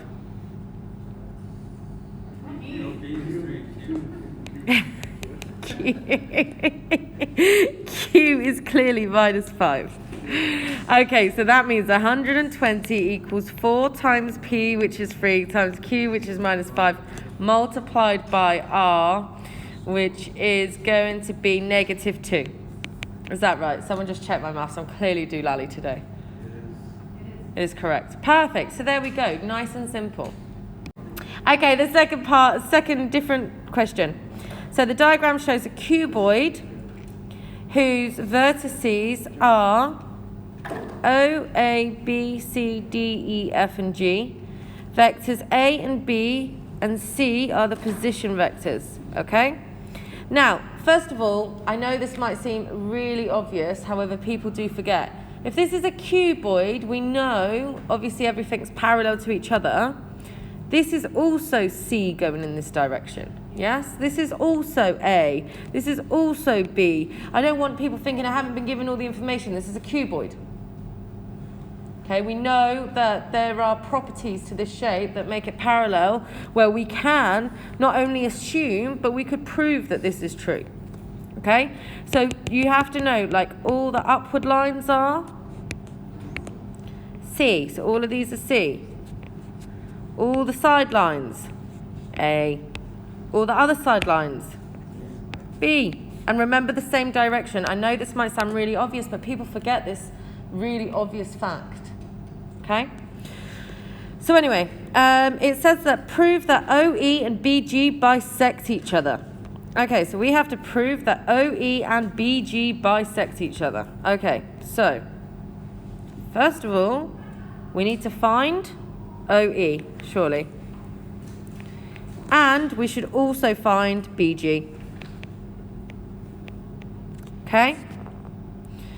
So, let's find OE and BG. So, O to E, what do we have? B, C, A plus B plus C. Yeah? Okay, BG. Where's B? Oh, here. To G.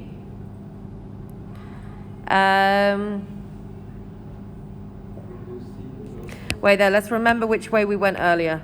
OE, we went this way, this way, this way, didn't we? That's the same thing for BG. For BG. Yeah. BG, should we go B, D, E, G? Yeah? Let's remember which way we go. So then BG is A minus B plus C, obviously. So we've gone this way, this way, this way. Perfect. Okay. Does this tell me anything at all? No. Okay. So, how are we going to prove that they bisect each other? What does bisect mean?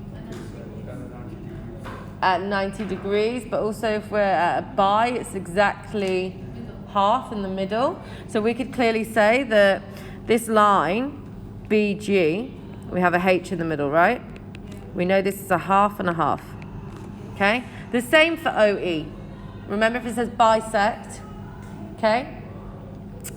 So we need to then, how could we prove that they bisect each other? So first of all, we figured out their lengths. Fine. But how is this going to help us in figuring out how do we know that they bisect each other? We know their lengths, which is a really good start. But what do we prove? We need to prove that we can get from B to H and O to H. So we need to prove that OH, we can go directly to OH by doing part of OE, and OBH, okay, should give us the same direction vector. That should also be the same as doing like GH and GEH.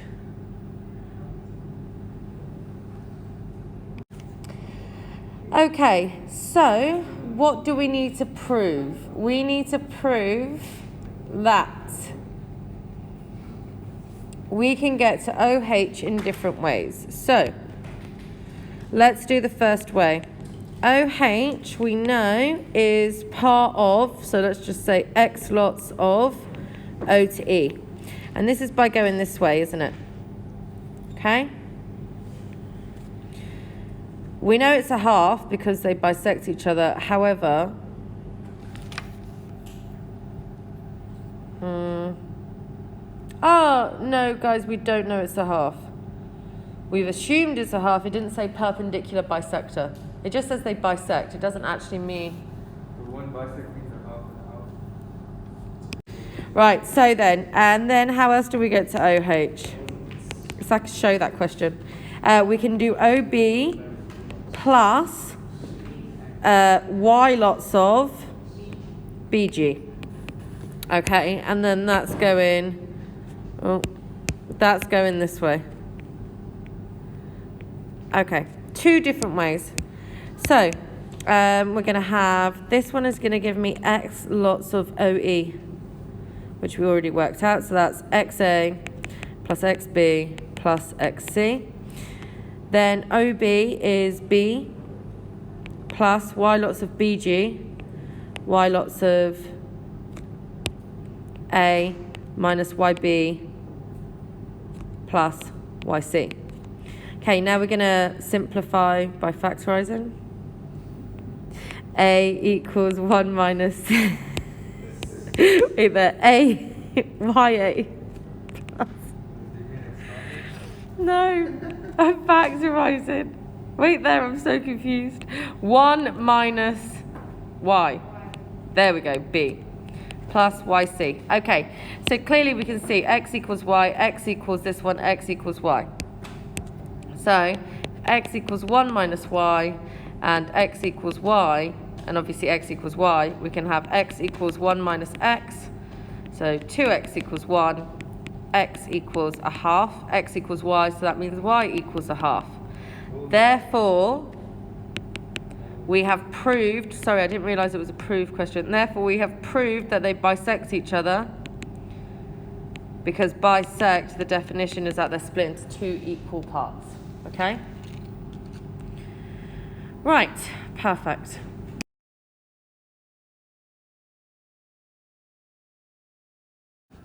Okay, so question 8 is a bit of a harder question. The diagram shows a cuboid, blah, blah, blah. Right, so M lies on the point OE. So we know that this is going to be 3/4. And we know this is a quarter. Then we have AMMP, same again. 3/4, a quarter. Brilliant. We want the ratio of FP to PE. Okay? So, all I need to find is F to P and compare it to F to E, and then I will find my ratio. Seems simple enough, does it not? Okay. So, let's find F to P. Okay. What is F to P? This equals part way, shall we say x, of F to E. Simple as that, is it not? Okay, so this is going to give me x lots, and how do I get from F to E? A. Brilliant. Oh, there we go. I don't know where the capital came from. So everyone should be able to at least get this first step. This would be the most logical process. Whether we need this step or not, we should be able to get here. Okay, we need to find another way to get to F to P. F to P, another way. So we've done the simplest way first. Boom, straight. Okay, let's find another way. FB,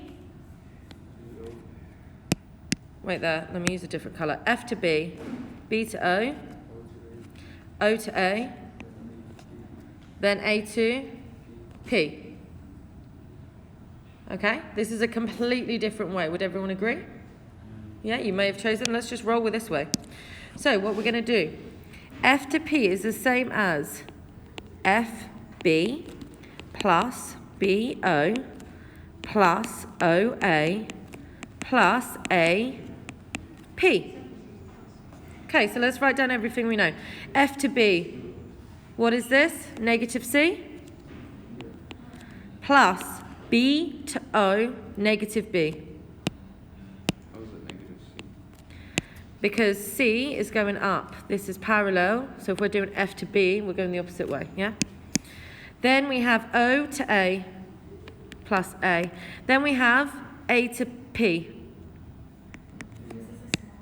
Does anyone know what A to P is? No? Okay. So now we need to know A to P. Do we know? So A to P is going to be... Okay, someone tell me, how do I get from A to P? A to G plus G to E plus part of E to P.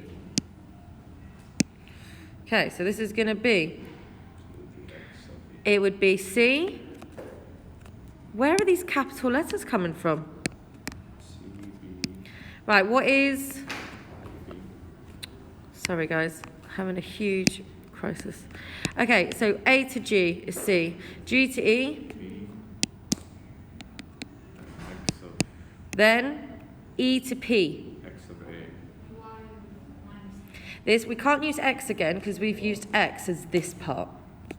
So we have to use like a Y. Y of what? y of minus a, because it's part of e to f. Okay, so what am I left with?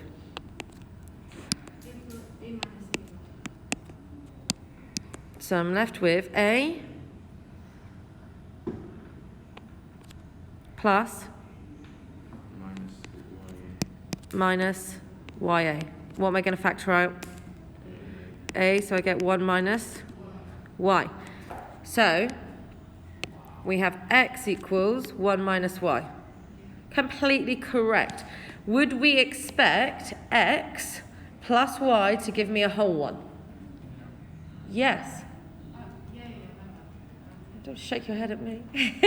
We would expect this to be a whole one because we're talking in parts. If x and y are a fraction, x plus y. Okay, all we've done is proved what we know so far. Well, that's what we've done. And that's okay because we could still need this. We're reaffirming everything we know. Okay, so that's all right. Now, what do I need to find? Technically, I have found. Now, this is where this is where some people go wrong, and this is now a clear exam skill of what we now need to do. What we've done is I've asked you guys to help me find different ways. However, you know when we do our comparing coefficients, we normally use the same part of something. We've now introduced two different parts that aren't the same. For example, we've done f to p, we've used x, right? And then in this one, we've actually included e to p, which we've then said, obviously, that's got to be y. But we actually haven't found f to p a different way, without using this part. Okay? So, let's find another way. F to p equals. Okay, so the way that I would personally have chosen is in fact this way. F to B, B to O, O to M, M to P. Are we ready to try this way? So what do we get? F to B, negative C. B to O, O to M is 3/4 of O to E, which is A plus B plus C, plus 1/4 of A to P. Now, this is what we tried to work out earlier, didn't we? Okay, what did we work out? What was A to P? This one, wasn't it? Yeah? 1/4 C plus B minus AY. Okay. Let's go from here. So, what do we have? Yeah, well, a lot of these are going to cancel. So, minus C, minus B, plus 3/4 A, plus 3/4 B, plus 3/4 C, plus 1/4 C, plus 1/4 B, minus 1/4 AY.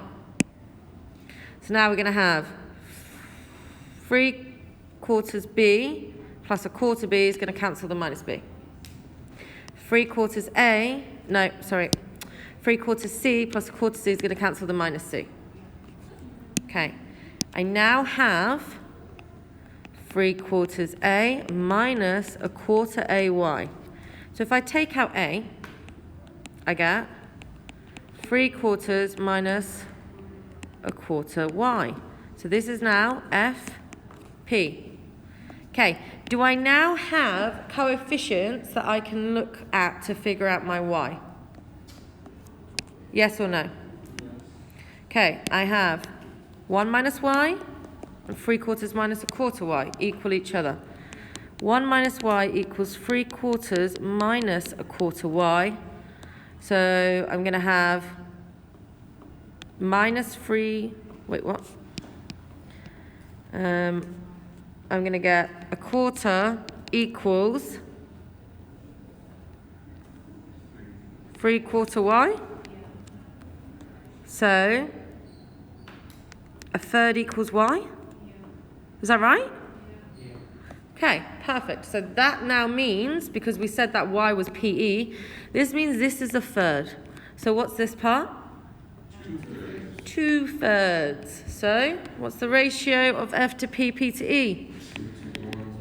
2 to 1. So can you see how even though it looked like I'd gone wrong, we could even now use this because these are the same. So we could say 1 minus y equals x. We could still use that equation. We can still use a lots of, 1 minus y equals x. 1 minus a third equals 2/3. So therefore, 2/3 equals x. It's all about logically proving it. You can never go wrong with this type of question as long as you understand what each time, what have you stated? Okay, yeah, we stated the fact that we knew was obvious. However, this is going to help us. We have two different parts. We have the x and then we have the y.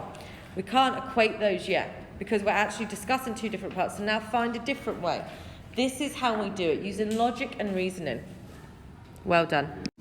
Okay, so writing Cartesian components. This is what we're going to be looking at now. And we know that J, we already know that J is 0, 1. And we already know that I is 1, 0. So our x and y essentially is I, J. Okay? We're already comfortable with this. We've already looked at this. So, if we're given A and B, can anyone quickly, we should be able to find 2A plus B. So, what we're going to have, 10 minus 2 is 8. 2 minus 4 minus 2. How am I now going to find the magnitude of this? It's going to be root 68. So 64 plus 4 square rooted. So quick recap then.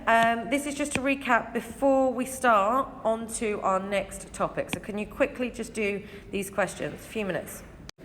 Okay, so the first one is asking for the magnitude of A. So this is really easy. We're just going to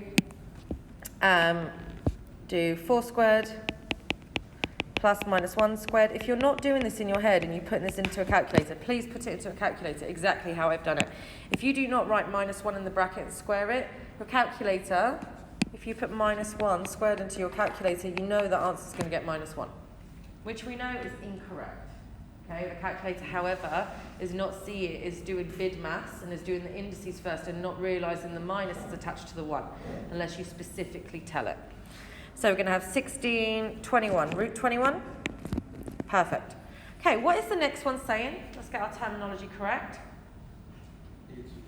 It's asking for the direction vector of A to B. It's saying, how do we get from A to B, the direction vector? Now, you know my method. I like to say, how do I go from 4 to minus 3? Minus 7. How do I go from minus 1 to 0? I add 1. And then how do I go from 2 to 1? Minus 1. Okay, this is my method because I like to understand what's happening in my head. And we're doing a direction vector. However, what else could we do? Use the formula B minus. Yeah, you can use the formula of vector B minus vector A. And this will give you the direction vector of A to B. However, I don't like doing that. Okay, it then asks for the magnitude of the direction vector. So this is the length of the direction vector. So again, square root minus 7 squared plus 1 squared plus minus 1 squared. We're going to get root 51. Yeah? Okay. Part 2. Given that A equals 2i plus uk, no, sorry, that's mu k, and B equals 3i plus j plus k, where mu is a scalar, express 3a plus b as a single vector. Okay, so first of all, we could break this down. We could do 3a plus b.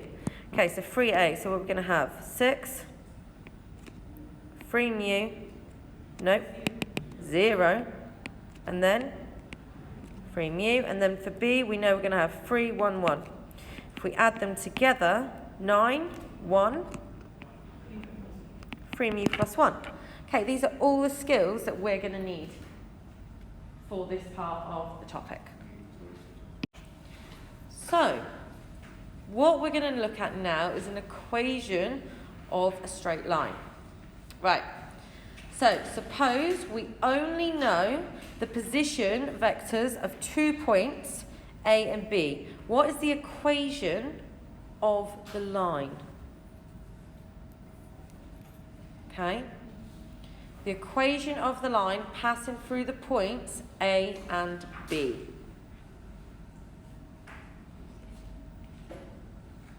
What's the equation of the line passing through the points A and B? Okay, so if we think about R equals mx plus c, yeah? Okay, we can use that to adapt really. Now in this case, if we think about the equation of the line and we are starting at A, okay, or B, however, we know we have like a y-intercept technically, right? We don't quite have that. However, what we can say is R equals A plus, now they use T, okay? I don't know why they use T. I need to actually figure that. They just use T as like our scalar quantity essentially. And then this is T lots of the direction vector. So what is the direction vector A to B? What's the formula we use? B minus A. Okay? Or alternatively, we could also have B plus T lots of the direction vector. Y is my direction vector A to B. Because in here, I've done A, you can see the direction A to B. Okay, so this is the formula. Are we happy with the formula? Okay, so let's have a look at an example. Find the equation of the straight line which passes through these 2 points. Okay? We can write 2 equations for this. We can write 2 equations. Just like, you know, when we do y equals mx plus c, we pick any point. Yeah? So we can pick. So which point do you want to pick? Okay, so R equals, so 4, 5 minus 1. Or we could have said R equals 6, 3, 2. Either or. Plus T lots of the direction vector. Now, it hasn't told us the direction, however, it's given this one first. So we assume the direction goes from this point to this point. So essentially, we could label this as our A and this is our B. Okay, we do it in ascending order as we read it. So I can say to myself, how do I go from 4 to 6? 2. How do I go from 5 to 3? Minus 2. How do I go from minus 1 to 2? Plus 3. Or you could do B minus A. 6 minus 4 is 2. 3 minus 5, negative 2. 2 minus minus 1, 3. Both of these give you the correct answer. It's really simple. The only thing that's different between these 2 equations is not the direction vector, is the starting point. Okay? So, the straight line has vector equation. R equals this plus this. Given that AB0 lies on L, find the value of A and B. So first of all, step 1, we're going to write this in equation form. R equals 3, 2 minus 5 plus T lots of 1 minus 6 minus 2. If we're saying the point lies on the line, okay, imagine, you know, when we have y equals mx plus c, okay, and we have y equals 2x plus 4, right? And they're saying this point lies on the line. So we'd substitute, I'm saying the point 2a lies on the line. How would we now do that? Yeah, we'd substitute in the x value to find the y value, okay? They've given us, they've told us, because the y value would then prove it was on the line, wouldn't it? So they've told us AB0 lies on the line. So we know that AB0 equals,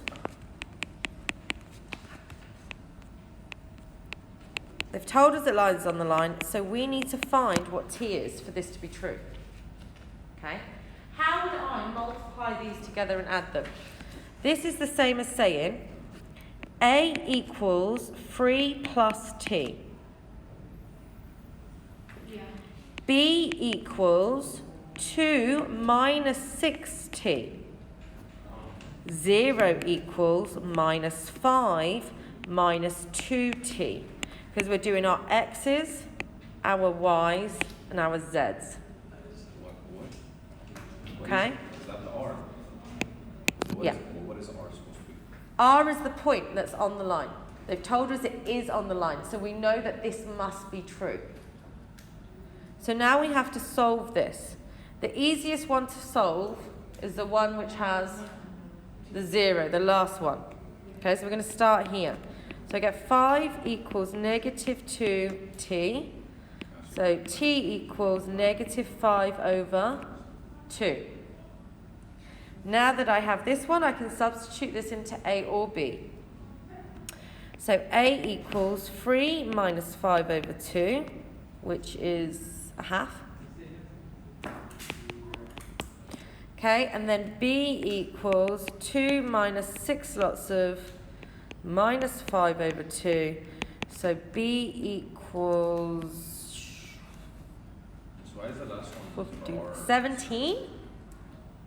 17. So that means now that we have our points, we know that A is a half, B is 17, we know that is 0. So this is our points A and B. Why is it A, B, 0? Okay, so for question 3, regardless of what it's asking, step 1, can we write the equations, please? So, R equals 3, 8 minus 2 plus T lots of 2 minus 1, 3. And R also equals 7, 4, 3 plus S lots of 2, 1, 4. Okay, I just want you to start that as a first step. Now, let's read the question.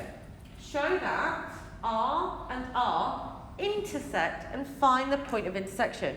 If you had two straight lines and they intersect, what would we do?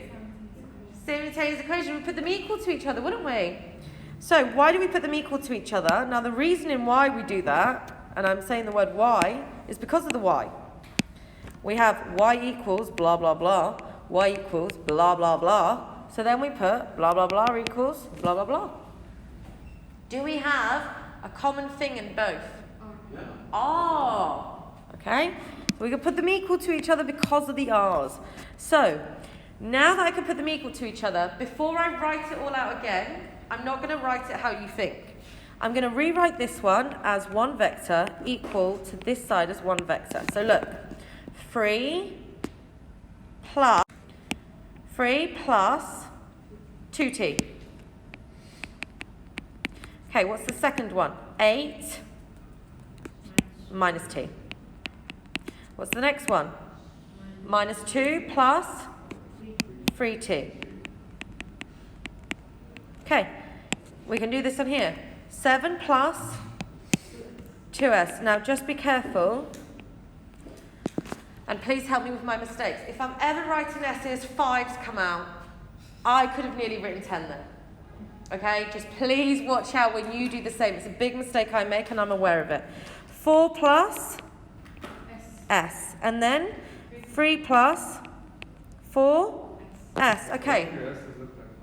If your S's look like 5s, make a mental note. My S's look like 5s. Know that this is an S. Okay, yeah, you can make them smaller. I tend to now write my 5s like this with a straight line to help me. I had to learn this over the years. Okay, now what do we have? We have how many sets of simultaneous equations? 3. This is really easy now that we can solve this, okay? So we solve this. So 3 plus 2t equals 7 plus 2s.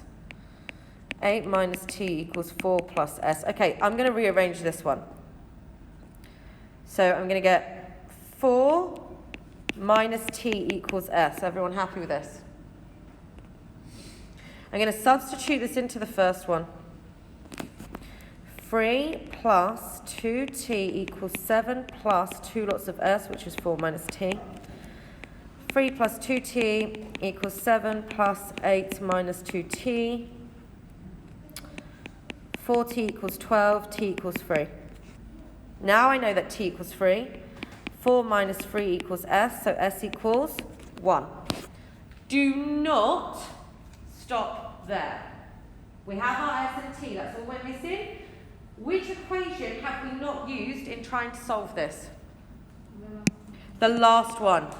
Please check it in here. It is a requirement. Let's check does this hold true? Does minus 2 plus 3 lots of, we said t was 3, equal 3 lots of 4 lots of s, which is 1. 9 minus 2 is 7. 3 plus 4 is 7. They do intersect. In some cases, when we check this, it doesn't hold true for the last one. And it would say, prove they don't intersect. So what you'll find is the first two simultaneous equations, you'll get a nice that work, and it won't work for the last one. Do you understand? Yeah, that's when they don't intersect, is when it doesn't hold for all of them. To prove it intersects, the question says, show that they intersect. We have to show it holds for all of them. Okay, so therefore, now you can put therefore intersects. Okay, because all three of them work. But you didn't test all of them, you just tested. I tested all of them because I solved the first two. The equations I used were the first two for the first one. The third equation I need to now test. So now that I've done that, so they do intersect, how do I find my point of intersection? I can use this or this to now substitute in my t or s. Okay? Which one do you want to go for? The left-hand side or right-hand side? Let's go left-hand side. So, 3 plus 2 lots of t, which is 3. Then we're going to have 8 minus t, and we're going to have minus 2 plus 3 lots of 3. Okay? 3 plus 6, 9. 8 minus 3, 5, 7. Okay? This is the point of intersection.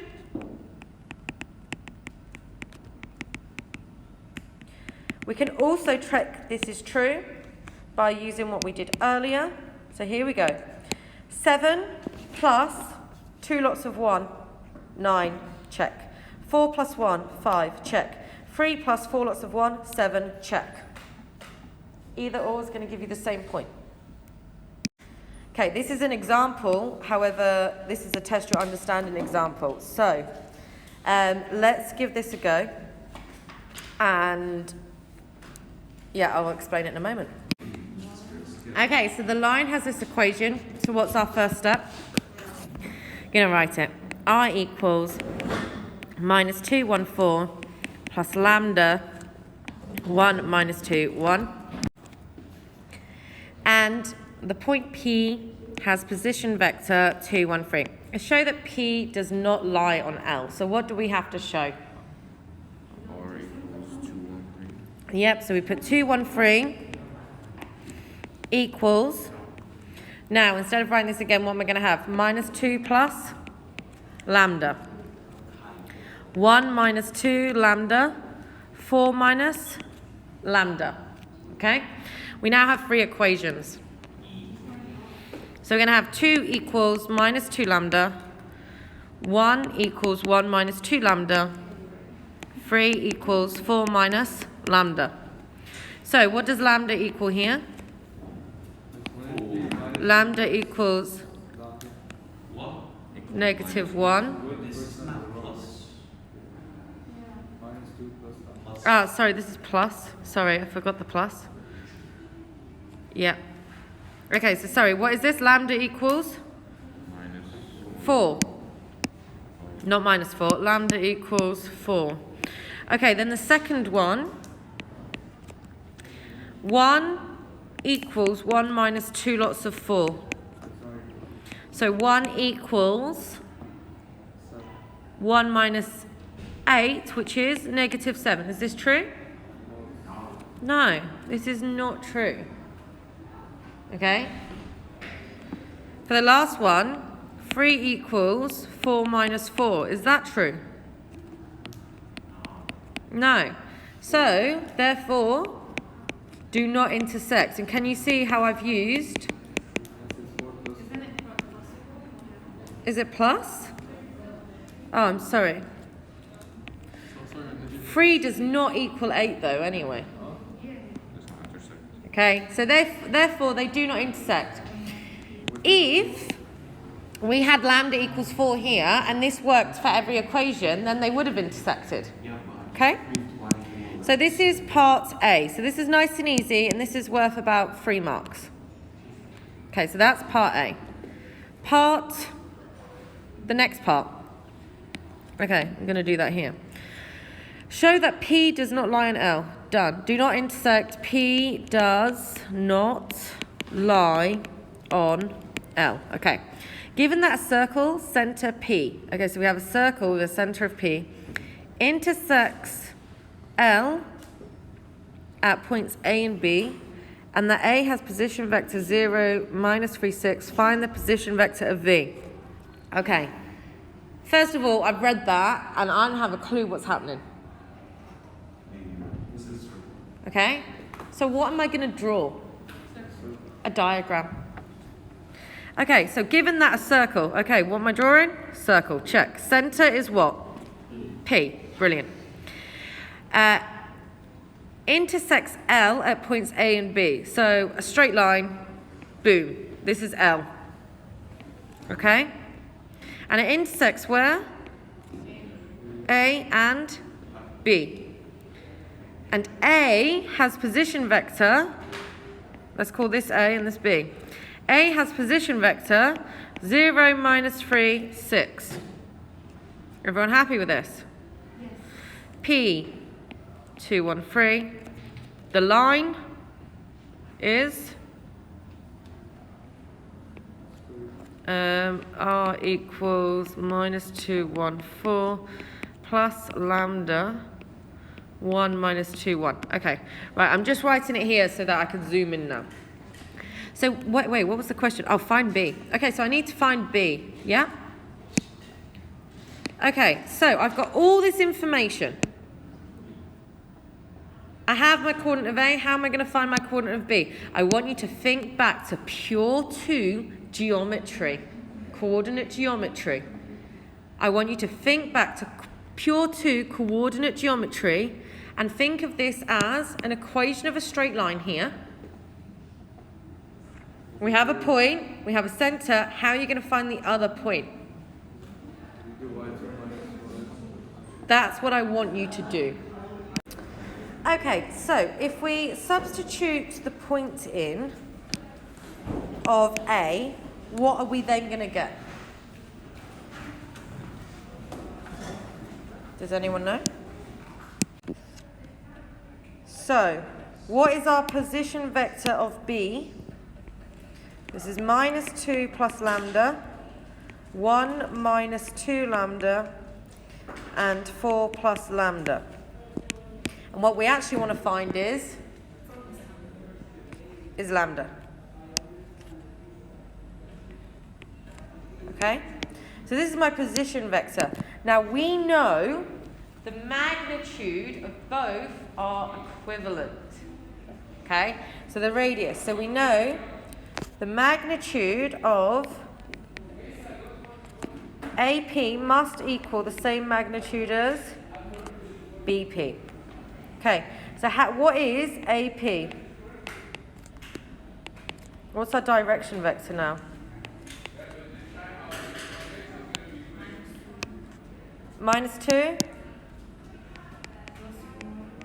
plus 4 squared minus 3 squared, which is going to give us root 29. Okay, what is our direction vector? B to P. Now, this one's a bit different, because when I say to you, how do I go from minus 2 plus lambda to thingy? If I go B to P, what could I do? I could do position vector P minus B. So P, 2, 1, 3, minus 2 plus lambda, 1 minus 2 lambda, 4 plus lambda. which is, what is 2? This is going to give me 4 minus lambda. I'm going to do this slowly. 2 minus 2 plus lambda is 4 minus lambda. Then we're going to get 1 minus 2 lambda is just 2 lambda. Then we're going to get 3, 4 plus lambda, minus 1 minus lambda. Okay, now we have this. We know 4 minus lambda squared plus 2 lambda squared plus 1 minus lambda squared square rooted equals the square root of 29. Okay? So now, what are we going to have? We're going to have lambda squared minus 8 lambda plus 16 plus 4 lambda squared plus lambda squared minus 2 lambda plus 1 equals 29. Everyone happy with my expansion? So, 6 lambda squared. Right, just, this is a minus here, so this is minus 1 minus lambda, so this becomes plus 2 lambda. So 6 lambda squared plus 6 lambda minus 17, no, minus 12 equals 0. It's Minus 6. Minus 12. Okay, so I'm going to get lambda squared minus lambda minus 2 equals 0. Right, let's factorize this. Minus 2 plus 1 equals 0. Direction does not matter. So lambda equals 2, lambda equals negative 1. Lambda equals 2 leads to which point? A. Did we work that out earlier? Yes. But it's not here for some reason. So if I did r equals minus 2, 1, 4 plus 2 lots of 1 minus 2, 1, this should give us point A or B. And if r equals minus 2, 1, 4 plus minus 1 lots of 1 minus 2, 1, okay. Minus 2 plus 2 gives us 0. What is our coordinate for A? 0 minus 3, 6. So this one is going to give us our point A. 0 minus 3, 6. This is going to give us our point B, which is minus 3, 3, 3. And I'm just going across each one. There we go. Here we go. 2 exam questions. Off we go. Okay, so question 6. The line. What's the first thing we're going to do? 8, 12, 14 plus lambda 1, 1 minus 1. The point A has coordinates 4, 8, where A is a constant. The point B has coordinates B, 13, 13, where B is a constant. Point A and B both lie on the line. Okay, so we substitute in point A, then we substitute in point B, and then we can put them equal to each other because we know that they both lie on the line. So,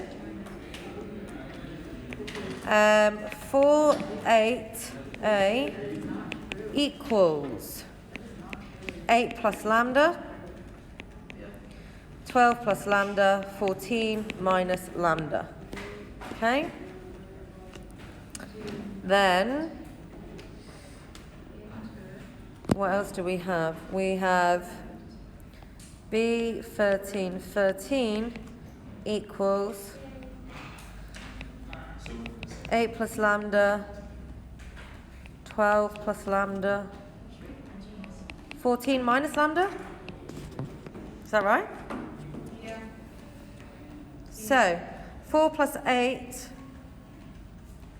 4 equals 8 plus lambda. So what does lambda equal? Minus 4. Does this hold true? Does 8 equal 12 minus 4? Yes. So A must equal 14 minus 4. So A equals 18. Yeah. Okay, and then B What does lambda equal for B? Lambda equals 1 for B. 13 equals 12 plus 1. 13 equals 14 minus 1. So 8 plus 1 is? 9. So A equals 18, B equals 9. Nice and simple. Okay, the next one, we've got to show that these two lines do not intersect. Okay? So, the first line, remember simultaneous equations, 1 plus lambda, 0 plus lambda, minus 1. We've got to show that this does not 1 plus 2 mu, 3 plus mu, 6 minus mu. So, what we're going to do is we're going to have some simultaneous equations. Here we can see that lambda on the second row equals 3 plus mu. I'm going to substitute that in the first one. 1 plus 3 plus mu equals 1 plus 2 mu. So I'm going to get 4 plus mu equals 1 plus 2 mu. So I get 3 equals mu. So lambda equals 6. Now, does this hold true for the last one? Minus 1 equals 6 minus mu. Minus 1 equals 6 minus 3. Minus 1 does not equal 3. Therefore, they do not intersect. Exercise 7i. Please complete some questions. Okay, so this is just like what we've just done. We need to show that they intersect and find the position vector of the point of intersection. Okay, we have two lines that intersect. So, if they intersect, we can put them equal to each other. However, before I start that, I'm going to write them out. So R equals 3, 1, 1 plus lambda, 1 minus 2 minus 1. And R equals 0 minus 2, 3 plus lambda minus 5, 1, 4. Okay, so I'm saying now that 3 plus lambda, 1 minus 2 lambda, 1 minus lambda equals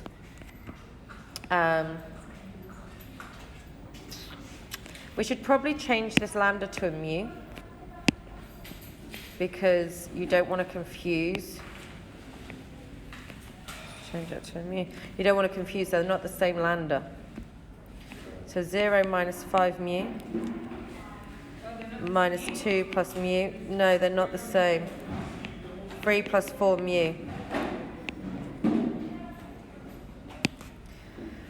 So now we have 3 plus lambda equals negative 5 mu. I'm going to say that lambda equals minus 5 mu minus 3. I'm going to use that for the second and third, for the second equation. So 1 minus 2 lambda, so 2 lots of minus 5 mu, minus 3 equals minus 2 plus mu. So 1 plus 10 mu plus 6 equals minus 2 plus mu. So 7, so I'm going to have 9 mu equals negative 9, mu equals negative 1. So that means lambda equals minus 5 lots of negative 1 minus 3, which is going to give me 2. I'm now going to check this in the third equation because I've not touched it yet. 1 minus 2 equals 3 plus 4 lots of minus 1. 1 minus 2 is minus 1. 3 minus 4 is also minus 1. Check. Okay, that means we've now found what lambda and mu equals for them to intersect. So that means R equals 3 plus lambda. What's my lambda? 2.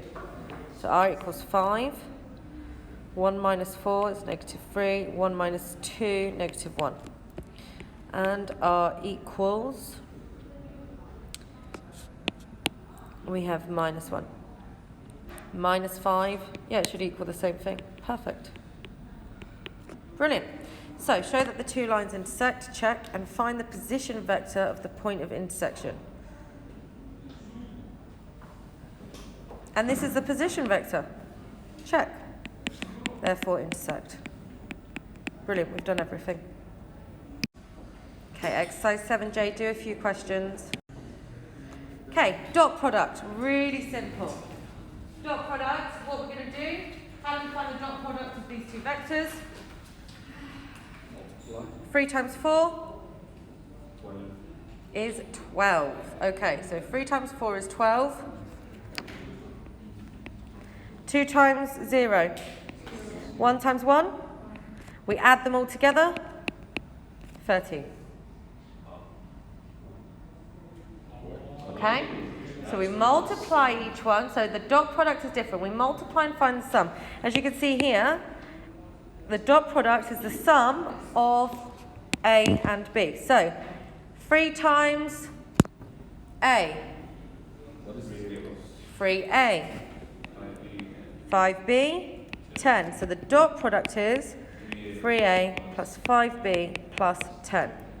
Okay, 5 times 3, 15. Minus 2 times 3, negative 6. 0 times 1, 0. 15 minus 6 plus 0? 9. Okay, dot product is nice and easy.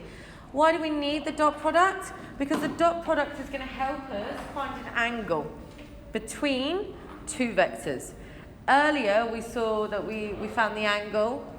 It wasn't always between two vectors, was it? So here we go. Here we have two vectors, okay? If the two vectors are unit vectors, the dot product gives us the cosine of the angle between them. So, here we have, find the acute angle between the vectors A and B. Now the formula is really easy. Dot product divided by the magnitude of A multiplied by the magnitude of B. So first of all, what is the dot product? A dot B equals 5 times 1, 5, 3 times 0, 5 times 1, which is 10. If I add them all up, 5, 0 plus 5 is 10. Okay? Then, what is the magnitude of A? Square root of 5 squared plus 3 squared plus 1 squared, which is root 35. What is the magnitude of B? Square root of 1 squared plus 0 squared plus 5 squared, which is root 26. I now have all the information I need. Cos theta equals the dot product divided by the magnitude of A multiplied by the magnitude of B. My dot product is 10 divided by root 35 multiplied by the square root of 26. Okay? So, cos theta, if I put this into my calculator, so to find cos theta, in my calculator, doing cos minus 1, root 35 times root 26, so theta equals 70.6 degrees to 3 significant figures. There we go. Nice and simple.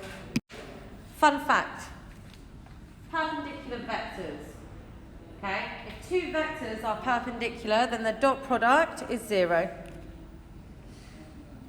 Okay? So, show that A and B are perpendicular. What do you think we're going to do? 2 times 1 plus 3 times 0 plus 1 times negative 2 equals 0. Is this true? 2 plus 0 minus 2 equals 0. A dot B equals 0. Therefore, perpendicular. Therefore, proved. Perfect. Okay, if two lines have this equation, now remember, this is the same as doing what we did earlier, you know, where we had our R equals. Okay? And then we have our lambda and our mu, yeah? Okay. If two lines have this equation, so where is our first line? A1, D1 and A2, D2. The angle between them is to find the dot product of the directions. Yeah. Okay, so the direction vector. So we're literally going to do cos theta equals the dot product between the directional vectors over the square root of the, over the magnitude of the direction vectors. Remember, the direction vector in our straight line is what we multiply our mu or lambda by. So here we go. The vector, the line passes through the points A and B. Okay, so the points A and B have position vectors. So what am I going to do? 2, 6, minus 1. 3, 4, 1. Everyone happy? Yes. This is A and B. The line L1 passes through the points A and B. Find the vector AB, and it wants the direction vector of A and B. How do I find my direction vector? Yeah, how do I get from A to B? 1 minus 2. 2. This is my direction vector. Find a vector equation for the straight line. So we know equation of the straight line. R equals, we pick a point, A, 2, 6 minus 1, plus lambda, lots of our direction vector. Okay, this is what we've just been working on, isn't it? Yeah? Done.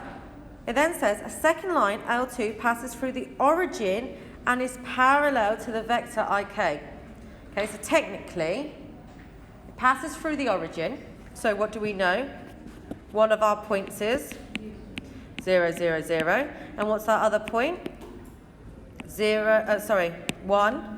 0, 1. Okay, I have 2 points. How do I find the equation of the straight line?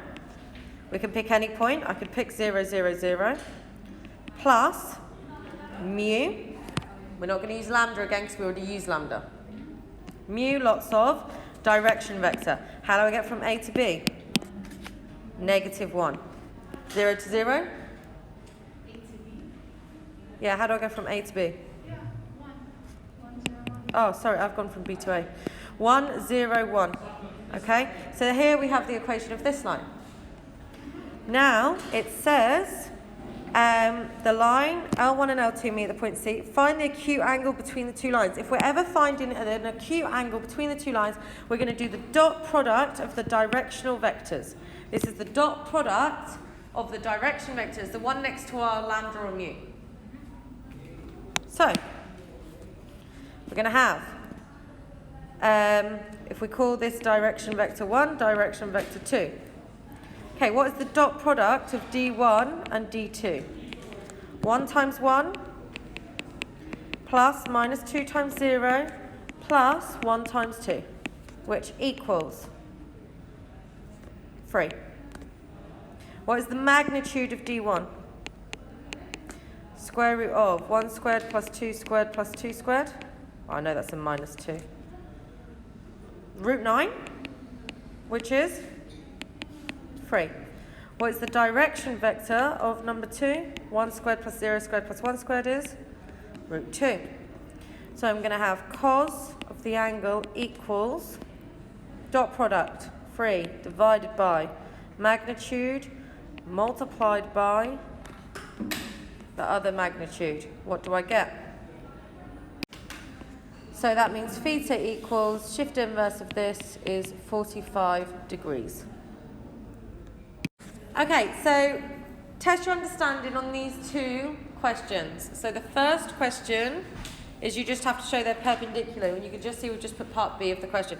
The second question, this is a typical vector question. We've got parts A, B, C, D and E, and it's a total of 13 marks.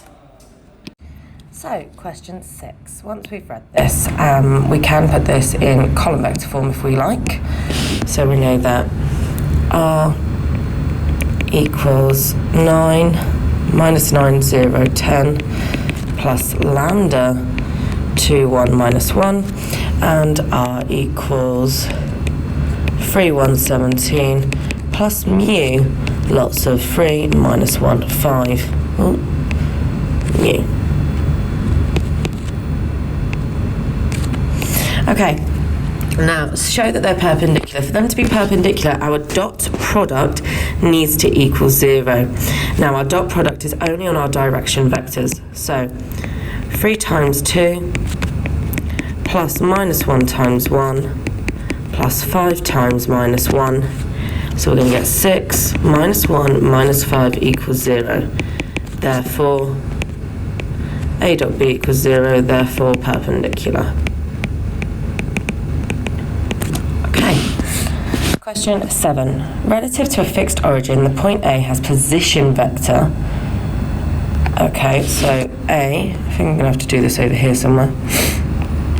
A has position vector 2, minus 1, 5. B has position vector 5, 2, 10.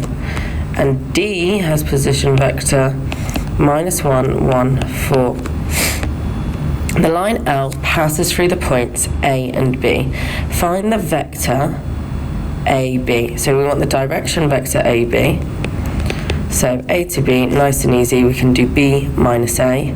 Or how do we get from A to B? How do we get from 2 to 5? 3. Minus 1 to 2 plus 3.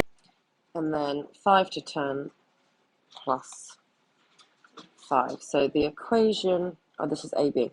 Let's just find the equation of the line, so we can pick any point A. 2 minus 1, 5 plus lambda lots of our direction vector AB, 3, 3, 5. It then says show the size of the angle BAD is 109 degrees. So BAD. So we need the direction vector, so we know cos of the angle is the dot product of the direction vectors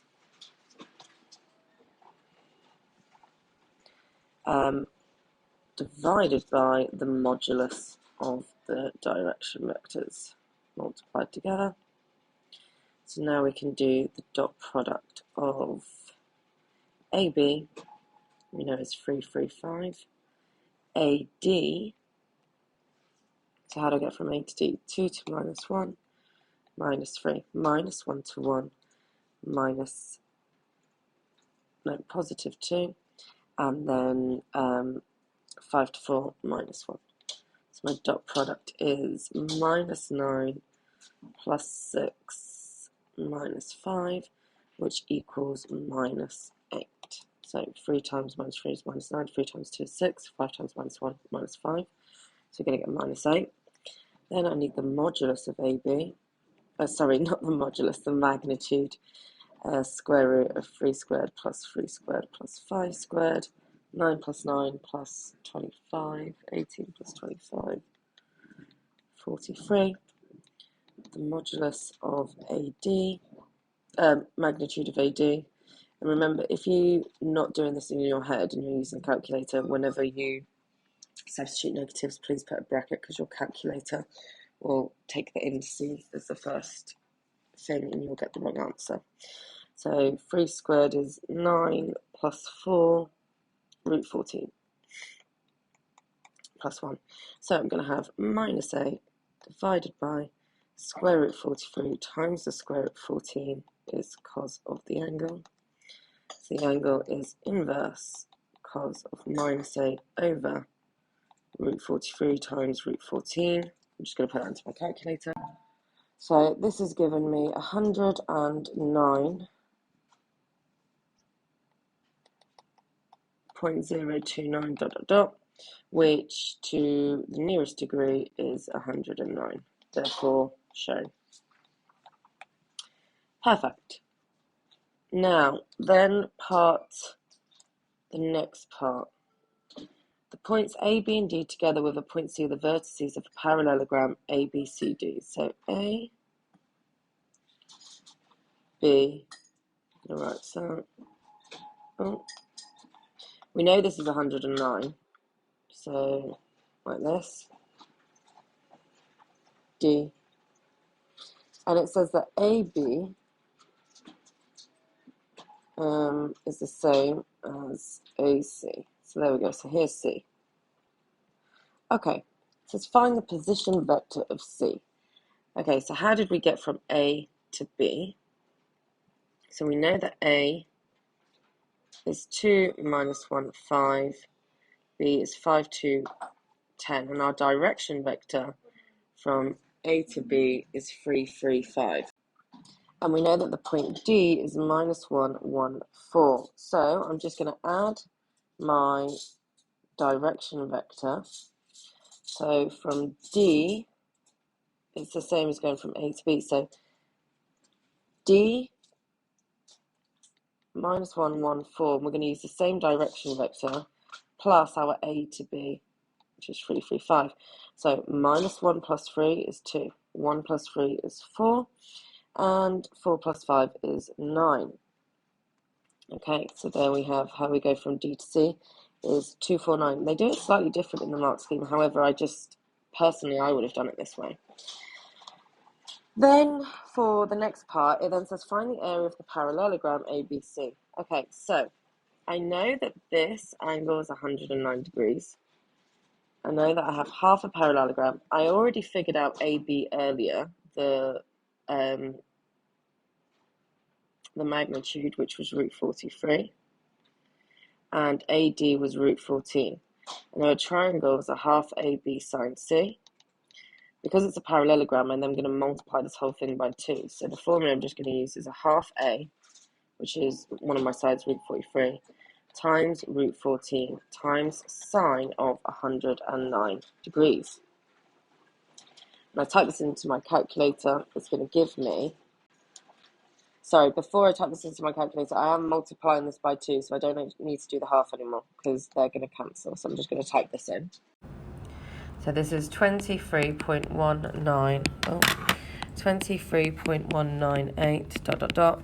3 significant figures, 1, 2, 3, so 1 decimal place. This is 23.2 units squared. So there we have it. We've just done 2, 4, 6, 8, 13 mark question, and 15 marks in total in 8 minutes. It's really simple if you lay it out and draw the pictures. So well done and good luck with vectors. Okay, do some questions from exercise 7K. Thank you for watching. Please like and subscribe.